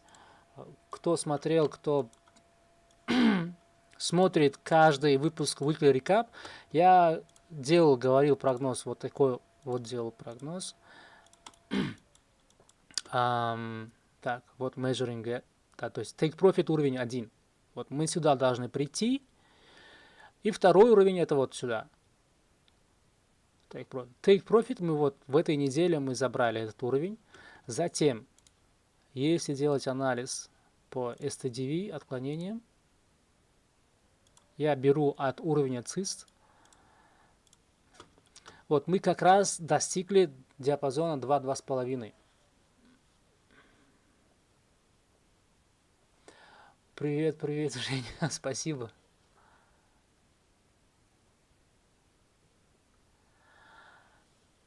SSMT между какими кварталами вы советуете использовать, если смотрите на H6? Так. А6, сейчас, где это у нас? Опа. Сейчас спустимся. Так. Вот. Вот А6 таймфрейм. Надо смотреть между предыдущими. Вот смотрите, здесь, допустим, так, S&P 500 тоже откроем на А6. На А6 проще же всего работать. Там и так будет все ясно. Потому что это старший таймфрейм. Вот смотрите. Вот Q4. И Q... Так, здесь это вот Q2. Вот Q2. SMT у нас формируется между Q4 и Q2. Вот. Это внутри недели. Недельный цикл по квартальной теории. И вот смотрите. Формируется SSMT между Q2 и Q4. И после этого начинается расширение. И здесь была манипуляция. Вот. Была манипуляция, можно сказать, недели. Но до этого даже вот тут тоже было. Так. Здесь. Это Dow Jones. На фьючах между S&P 500 здесь было. Так, вот она. Была манипуляция. Вот тут. Здесь. И получается у нас вот между Q1 и Q2 уже в начале недели было сформировано SMT. Не обязательно на H6 смотреть. Можно на H4, просто таймфреймы мы такие подбирать. Это будет сразу видно даже на H1 невооруженным глазом. Вот SMT. Здесь между вот недельный цикл Q1, Q2. Здесь была сформирована SMT-дивергенция, и это была манипуляция. И дальше пошло расширение. Потом в Q4 сделали откат, снова сформировали SMT-дивергенцию, и дальше снова расширение. Вот таким вот образом.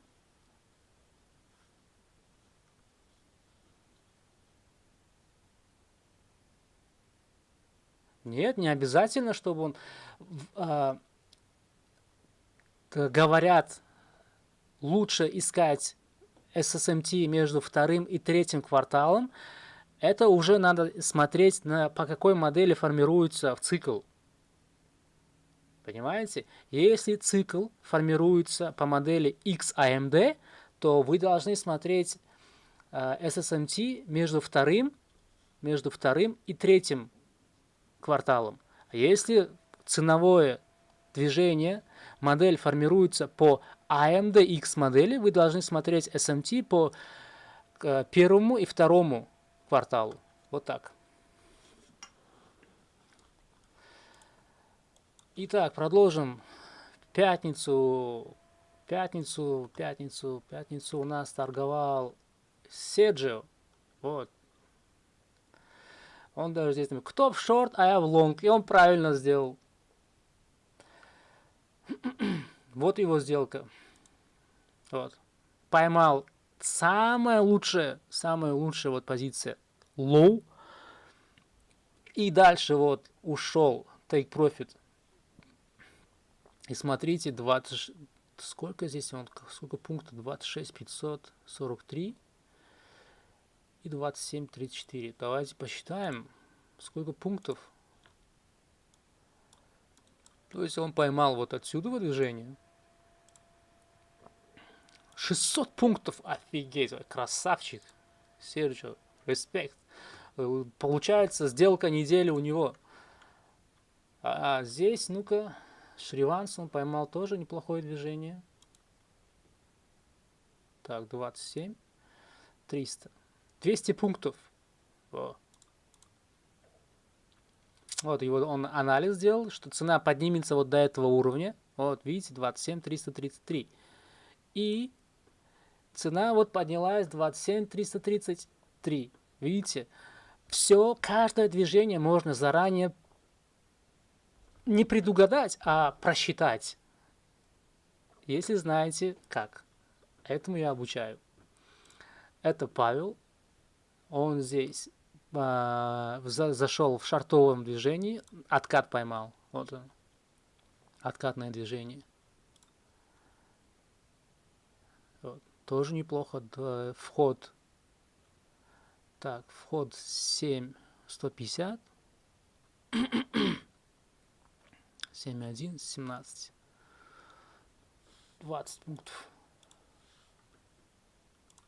Это его общий анализ. Это Архан. Он, как обычно... Кстати, Архан прошел на этой... Он поделился... Вот. Он прошел Funded. Все. И так, что он пишет? Funded дубль 3. Спасибо тебе большое, брат. С твоим курсом прошел проб за менее чем месяц. Могу пройти еще раньше, но жадность губит. Вот. Это уже 4-й, по-моему, студент, который проходит проб-компанию. Среди них был мой ученик, который 63-го года, ровесник моего отца. Вот. Он тоже вот проходил проб. За 3 дня прошел.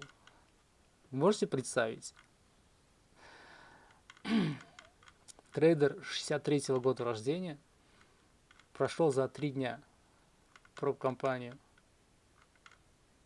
Где я его сделку, блин, что-то не могу найти. Куда-то я здесь скидывал его. Сделку.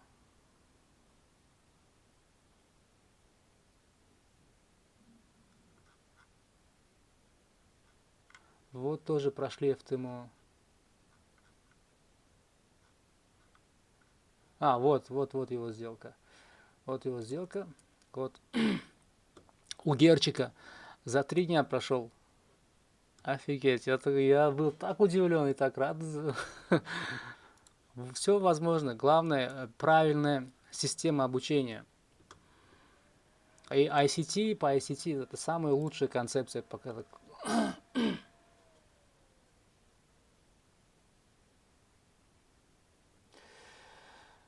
Так, где там ориентированная зона Long DPT? Double Purge? Так. Double Purge в среду, который был, то есть в четверг был. Вот тут. Допустим, я здесь поймал шартовое движение, да, это был Double Purge. Вот. Мы сняли сначала buy-side ликвидность здесь. Вот. Вот здесь было снятие buy-side ликвидности.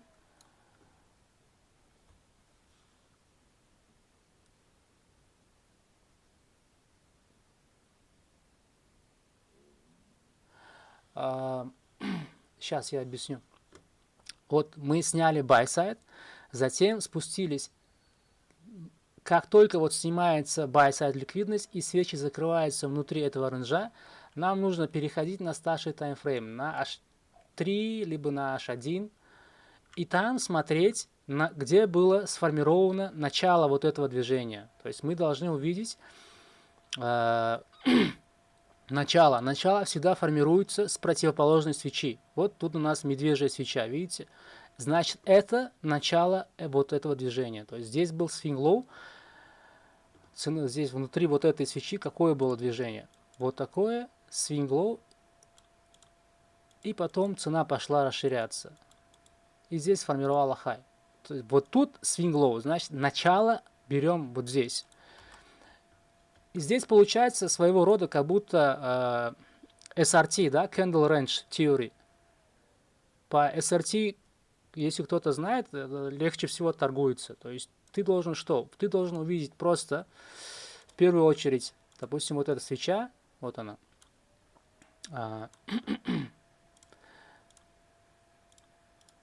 Так, удалю это.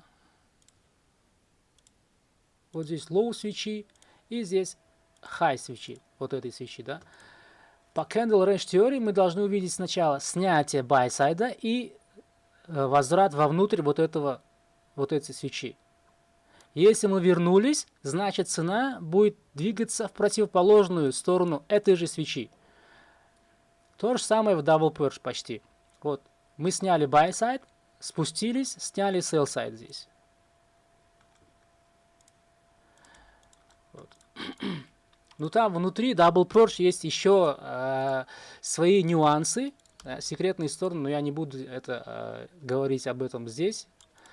Это уже формат курса. Внутри Double Purge есть несколько ключевых факторов, которые дают прям сильный сигнал, дают прогноз, в какую сторону будет направлено движение потом.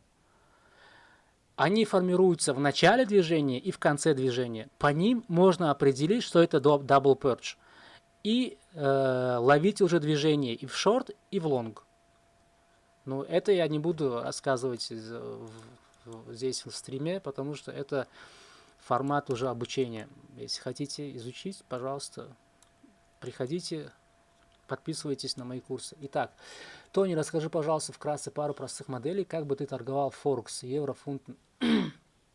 Вот на индексах есть волатильность 9.30. В Форексе то же самое, нью-йоркская сессия и лондонская сессия. Так, вот, допустим, мы откроем евро USD. Евро USD и вот посмотрим просто, как цена двигается между сессиями. Где у нас? Вот kill зоны.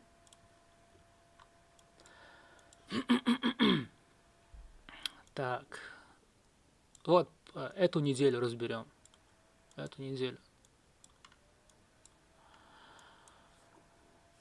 Если торговать только в Нью-Йорке, цена также двигается между Форексом и индексами. Форекс, он намного спокойный рынок. Здесь нет таких агрессивных движений, как на индексах. И в Нью-Йорке движение гораздо более спокойное. Но в Форексе лучше и безопаснее торговать лондонскую сессию. И здесь выходят больше новостей в лондонской, которые влияют на лондонскую сессию. А структура, алгоритм двигает цену одинаково. Что тут, что на золоте, везде одинаково. Допустим, вот здесь order flow у нас лонговый. Вот это движение у нас формируется по order flow. 15-минутный таймфрейм. Так, это у нас евро-доллар. Значит, мы здесь должны открыть фунт-доллар.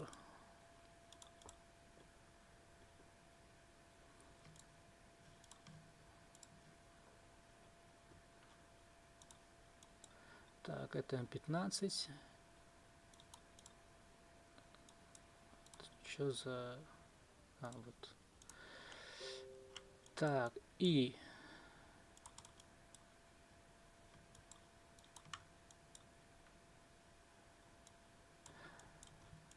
Сделаем сначала маленький. Ага. Тут, смотрите, тут вообще на еврике. Неделя. Вот на саму неделю, прошедшая неделя, она была, явная аккумуляция была, смотрите. Вот это была аккумуляция на евро-долларе.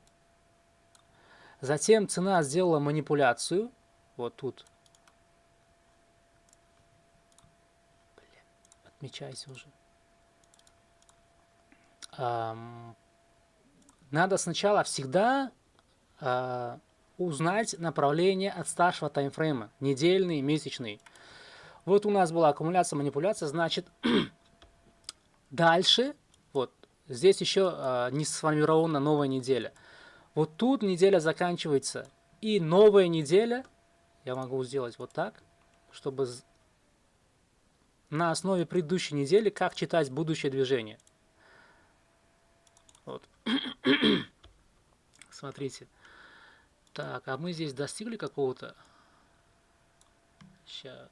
H4 перейдем. Вот H4. И смотрите. цена здесь достигает ликвидности. Вот она. Вот. Видите? Вот. И как закрывается, свечи как закрываются. Как только мы сняли ликвидность, вот она, вот эту ликвидность, свечи закрываются внутри этого рейнджа. Внутри этого рейнджа. Плюс, если сделать анализ по STDV отклонениям, вот, цена достигла уровня диапазона 2-2,5. Это 4-часовой. Если на дневном посмотрим, то есть старший таймфрейм всегда он дает нам направление. Мы должны сначала сделать анализ старшего таймфрейма. Вот цена достигла уже уровня 2-2,5.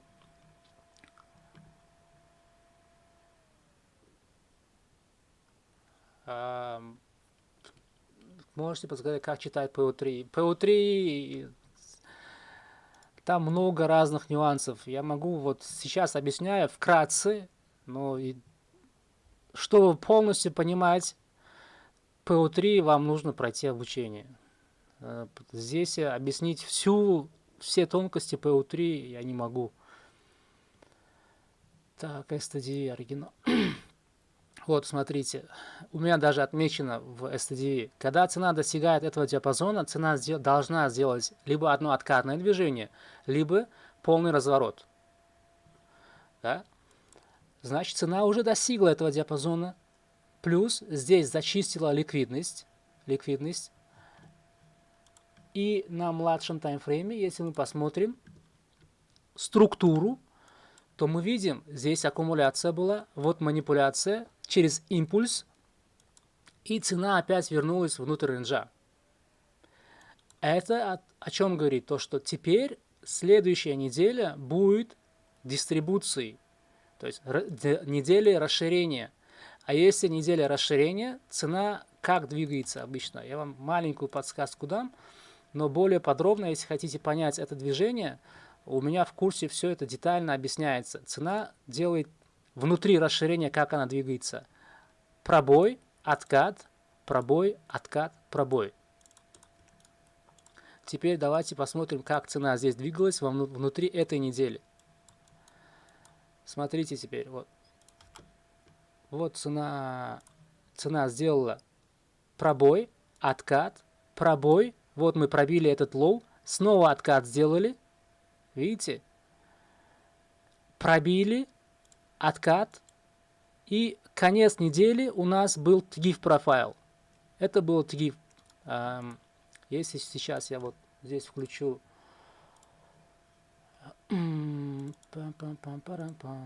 неделя. Вот недельная свеча. Вот high и low свечи. По TGIF профилю цена должна дойти, то есть обратно вернуться внутрь рейнджа на уровень 0,3-0,4 отклонения. Сейчас я вам покажу, как это бывает. Вот у меня TGIF специальный. И смотрите, как я и говорил, вот 0,4 уровень, видите, либо 0,3, 0,4. TGIF именно такой. Где закрывается свеча телом? На уровне 0,4. Да, видите, я это заранее не подготавливался. Просто вот открыл текущий график и объяснил, как цена двигается. И уже зная вот это все концепции, внутри этой недели на Форексе можно было как отторговать. Смотрите. Теперь у нас есть идея, а идея у нас расширение в шортовом направлении. Да? Теперь вот тут неделя открывается с New Week Opening Gap. В Азии и Лондоне мы видим, что цена двигается в лонговом направлении. Для чего? Для чего?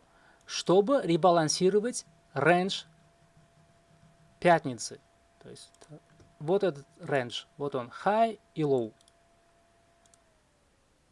Так. Вот он. Так. И смотрите. Вот это дискаунт. Сейчас сделаем. дискаунт, премиум. Видите?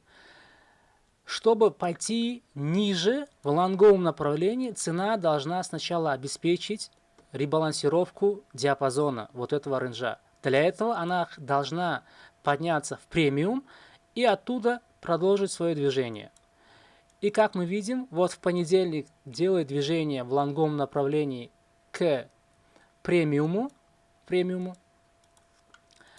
И теперь как можно было торговать внутри этого понедельника? Вот мы теперь знаем, что вот у нас рейндж, и цена должна подняться хотя бы до эквилибриума. То есть 100% цена всегда придет на уровень эквилибриум рейнджа. Это всегда. 1000%, если нет BPR, конечно. А так, в большинстве случаев цена придет на уровень. И тут, вот здесь, между Азией и Лондоном, видите? Так, сейчас я найду это. Вот.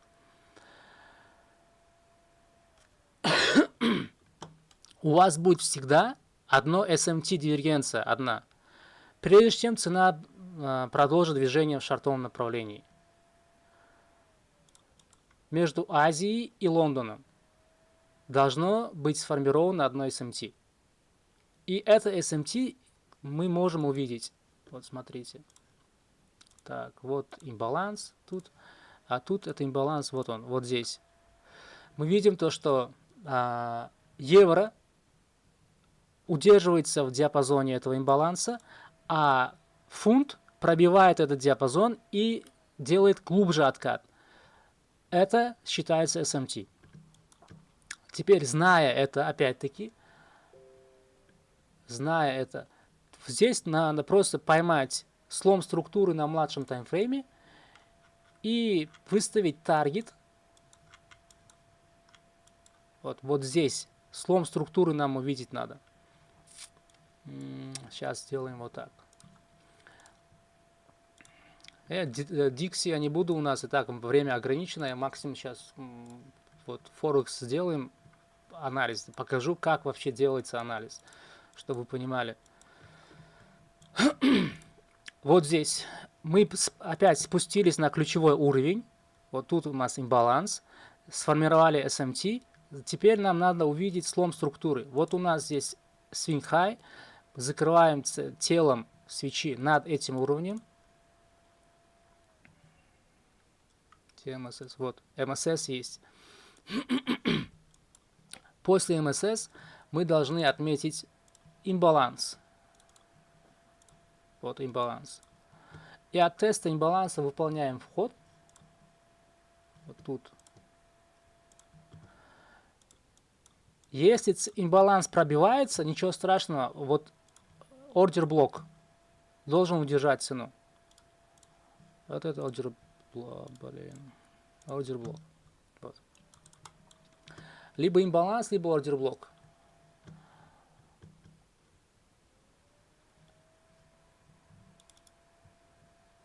Так, здесь просто вот выполняем вход. Стоп за swing low. Этот. И теперь, зная, да, то, что цена должна прийти к эквилибриуму, это всегда почти 100%. Опа, это стоп-лосс я отмечаю. Вот, take сюда. Стоп. Сюда.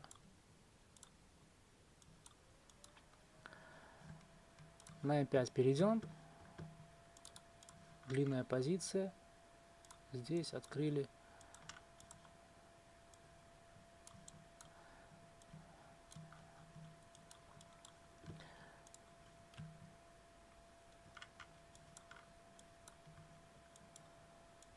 Итак, вот цена будет двигаться в вашем направлении. Здесь уже будет цена двигаться по order flow.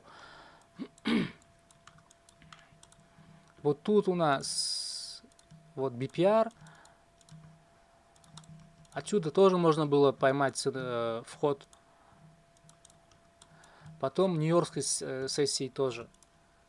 В Форекс довольно-таки очень легко торговать, потому что там нет таких диких движений. Но для меня скучно от Форекс, потому что я привык к более агрессивной торговле. Видите, здесь в Нью-Йорке движение вялое, особо таких длинных, больших движений не происходит. Короткие движения. Ты делаешь анализ, допустим, все выкладываешь, и потом ловишь вот это маленькое движение. Для меня это мало. И поэтому я торгую на индексах. Но Форекс я рекомендую для большинства трейдеров, которые только пришли в трейдинг. Здесь он самый безопасный актив для торговли.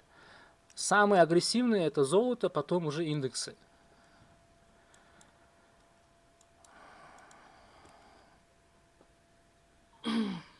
Все двигается по одному и тому же принципу. Алгоритм везде работает одинаково, ребята. Будь это золото, будь это крипта, без разницы.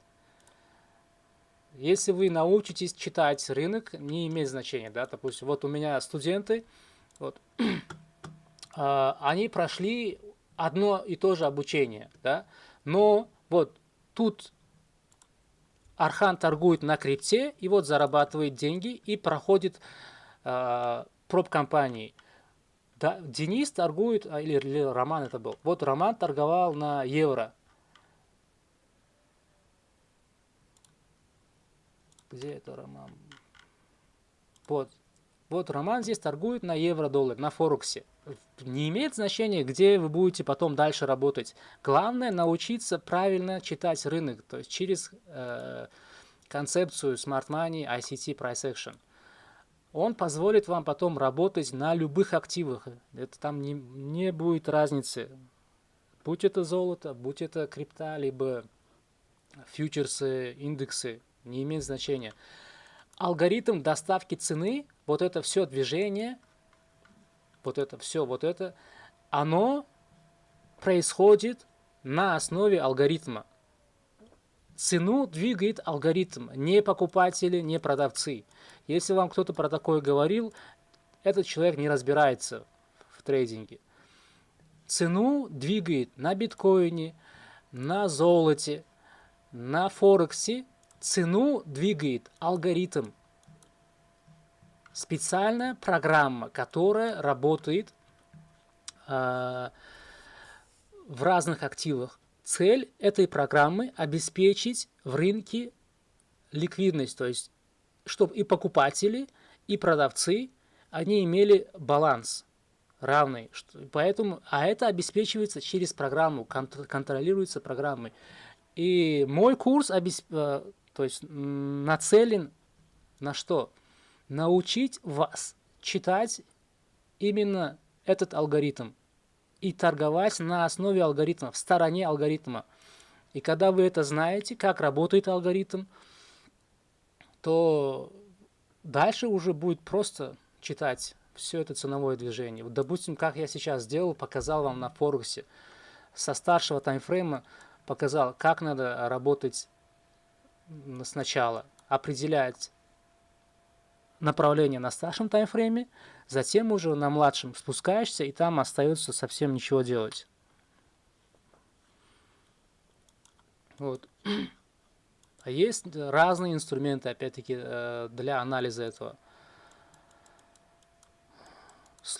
Многие изучают ICT на СНГ пространстве, да? Многие типа преподают ICT, но они не обучают одному.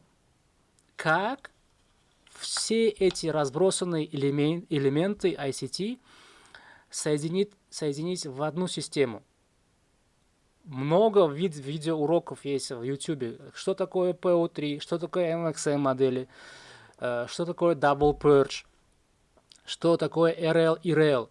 Да, каждая концепция, она ее объясняют. Но как их все совместить в одну систему, чтобы потом на основе этой системы торговать прибыльно, этому нигде не учат. То есть не то, что нигде, в СНГ пространстве такое встретить мало.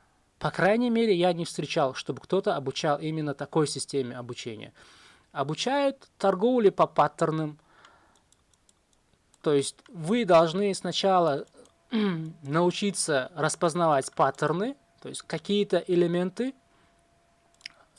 структуры, графической структуры и потом ждать, когда это будет сформировано. Да? Вы должны полностью 24 часа сидеть у монитора и ждать, ожидать, когда это будет сформировано. Если, не дай бог, вы втыкаете этот момент, то все, считай, опять начинается, все надо начинать заново. Снова сидеть, ожидать, когда это будет сформировано. Это не торговля.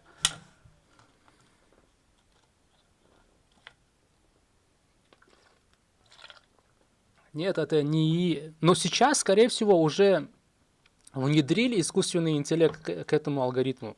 Потому что в этой индустрии крутятся огромные деньги. А где огромные деньги, и там всегда будут новые, самые-самые свежие, самые новые технологии. И я думаю, давно уже внедрили ИИ в трейдинг. И алгоритм уже раньше была программа, это не было искусственным интеллектом, раньше это был алгоритм. Но сейчас, я думаю, этим алгоритмом уже управляет искусственный интеллект. Но ценовое движение, этот алгоритм, многие думают, ага, если я сейчас начну обучение, изучать движение этого алгоритма, вдруг потом они через 2 месяца, либо через день, либо через год, они изменят этот алгоритм. Вот то же самое задавали Майклу Хаддлстону, автору этой концепции, еще 10 лет тому назад, по-моему. Как только он начал свою... Вот, сейчас давайте посмотрим, когда он начинал ICT. Первые его видосы, давайте посмотрим, с какого года.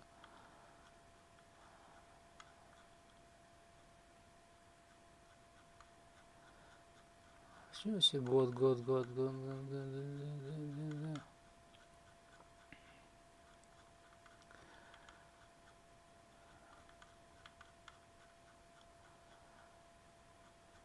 Вот когда он начинал, ему тогда задавали еще этот вопрос. Он в своем твиттере об этом писал, то что вдруг я сейчас начну изучать этот алгоритм, и алгоритм потом изменят на другое что-то.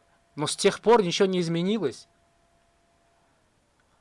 Volume Profile тоже хороший, если знать, как торговать. Volume Profile тоже хороший инструмент анализа.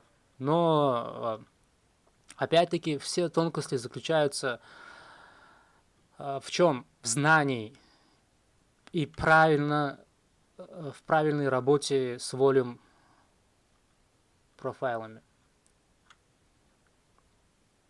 Профили объема, они дают тоже хорошие прогнозы. Но ICT проще. Для меня ICT проще. Вот здесь, вот первое видео 8 лет назад. 8 лет назад люди спрашивали у ICT, а вдруг алгоритм завтра изменит и все будет работать по-другому. Но за 8 лет ничего не изменилось. Это во-первых. Во-вторых, чтобы изменить это все, всю программу перепрошить, придется менять всю систему международную, то есть всю мировую систему, банковскую систему нужно будет менять на другое. А это непростое дело. И это будет невыгодно в начальной стадии. Поэтому я думаю, что в ближайшие, допустим, 5-10 лет это не случится. И алгоритм будет дальше двигаться. Потому что все работает, все обеспечивается. А такие трейдеры, как мы, розничные трейдеры, они никаким образом не влияют на рынок. То, что вы, допустим, хоть по 10 тысяч будете делать каждый день, это никаким образом особо не будет влиять на обороты, которые крутятся внутри этой системы, этой индустрии.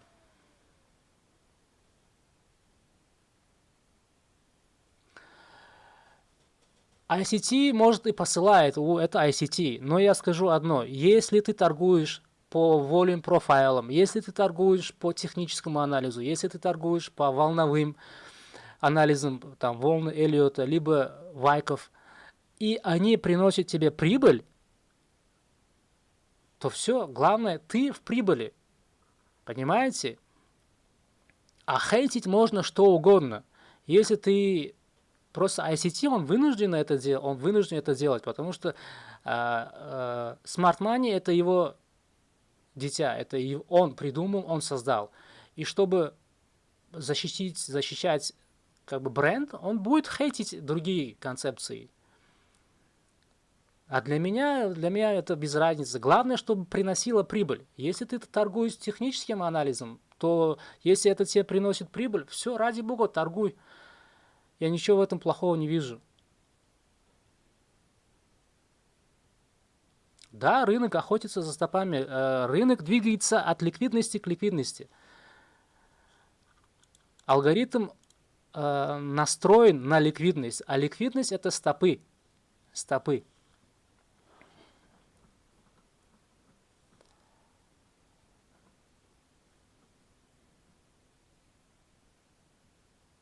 Да, на YouTube он, может, позже начал, да, а так вроде бы он с конца 90-го. С того времени, и это его наработки до сих пор работают, видите?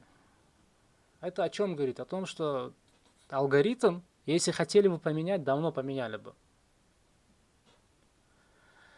Чем больше трейдинг стал еще более популярным после ковида.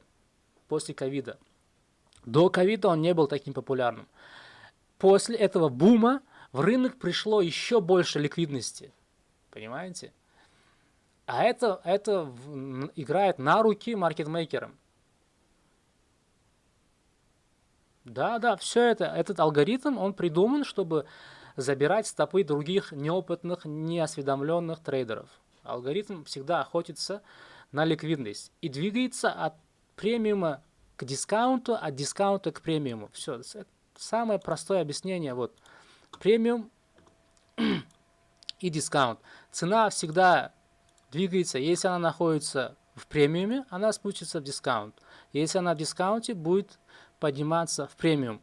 И внутри этих движений она будет всегда охотиться за стопами.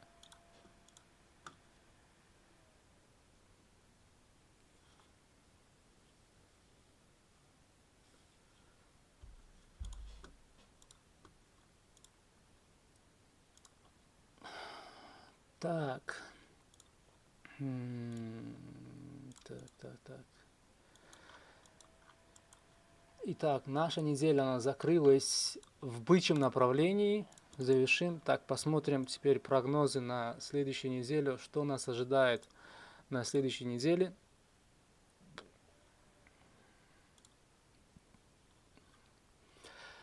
Ого, следующая неделя будет у нас жаркой.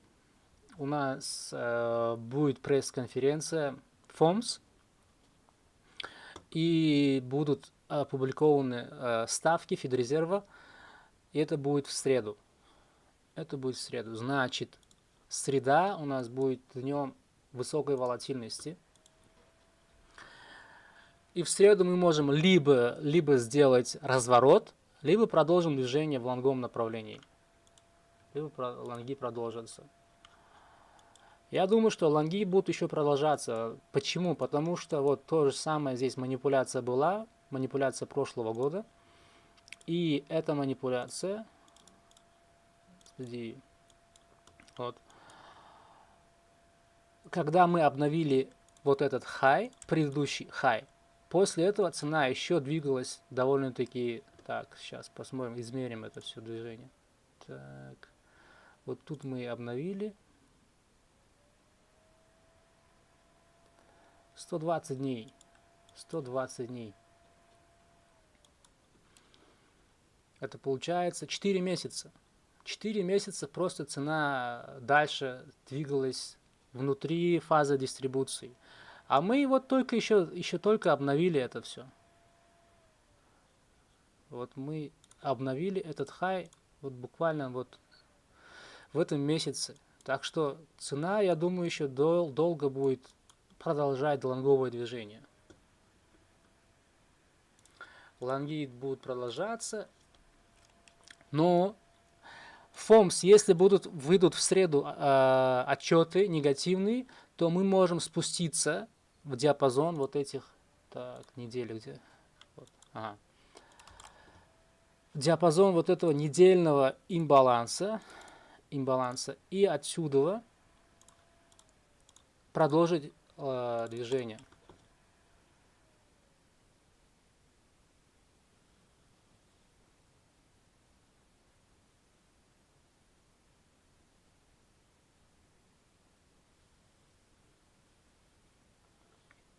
Спрогнозировать, да, возможно, конечно.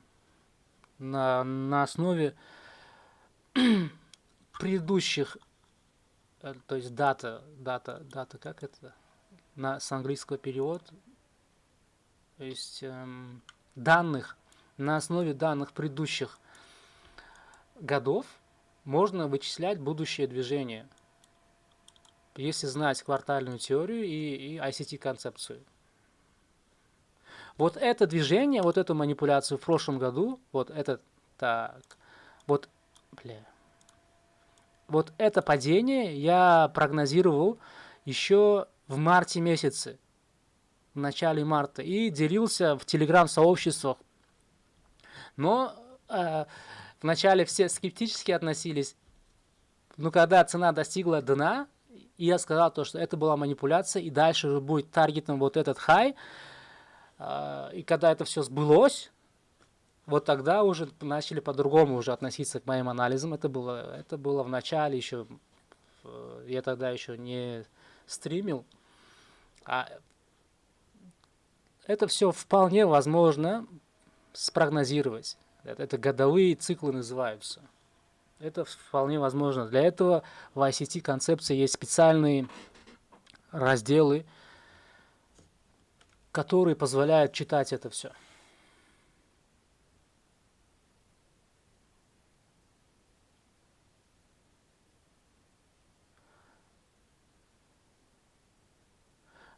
Когда есть алгоритм и есть ключ к этому алгоритму, то это уже получается не угадайка, а ты просто читаешь алгоритм. И на основе этих движений ты делаешь прогноз. То есть это математические расчеты. Все. На основе все это делается на основе математических расчетов.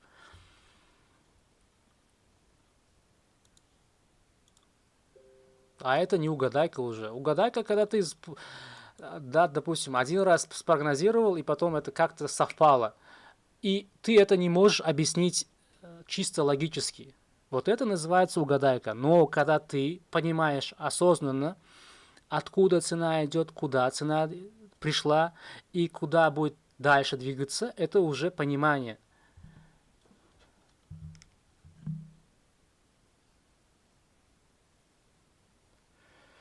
Ладно, ребята, спасибо всем за внимание. Хороших выходных. Если есть вопросы, задавайте, пишите, подписывайтесь в мой телеграм-канал. Там довольно много хорошего материала в открытом доступе. А если кто-то хочет более профессионально уже обучиться, не просто торговле какими-то там паттернами, либо бог знает чем, которые иногда работает, иногда не работает, хочет полностью понимать ценовое движение, то я приглашаю вас в свои курсы. Результаты вы видите, результаты не мои, то есть уже на работе моих студентов можно убедиться, что это обучение, оно не строится на какой-то воде, либо на какой-то херне из воздуха сделанном.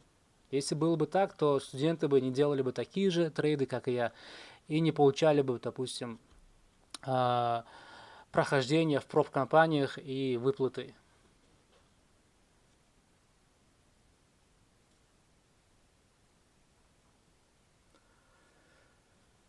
Всем профитных выходных, ребята. Пока-пока. Всего доброго. Не дай бог, чтобы меня похитили инопланетяне.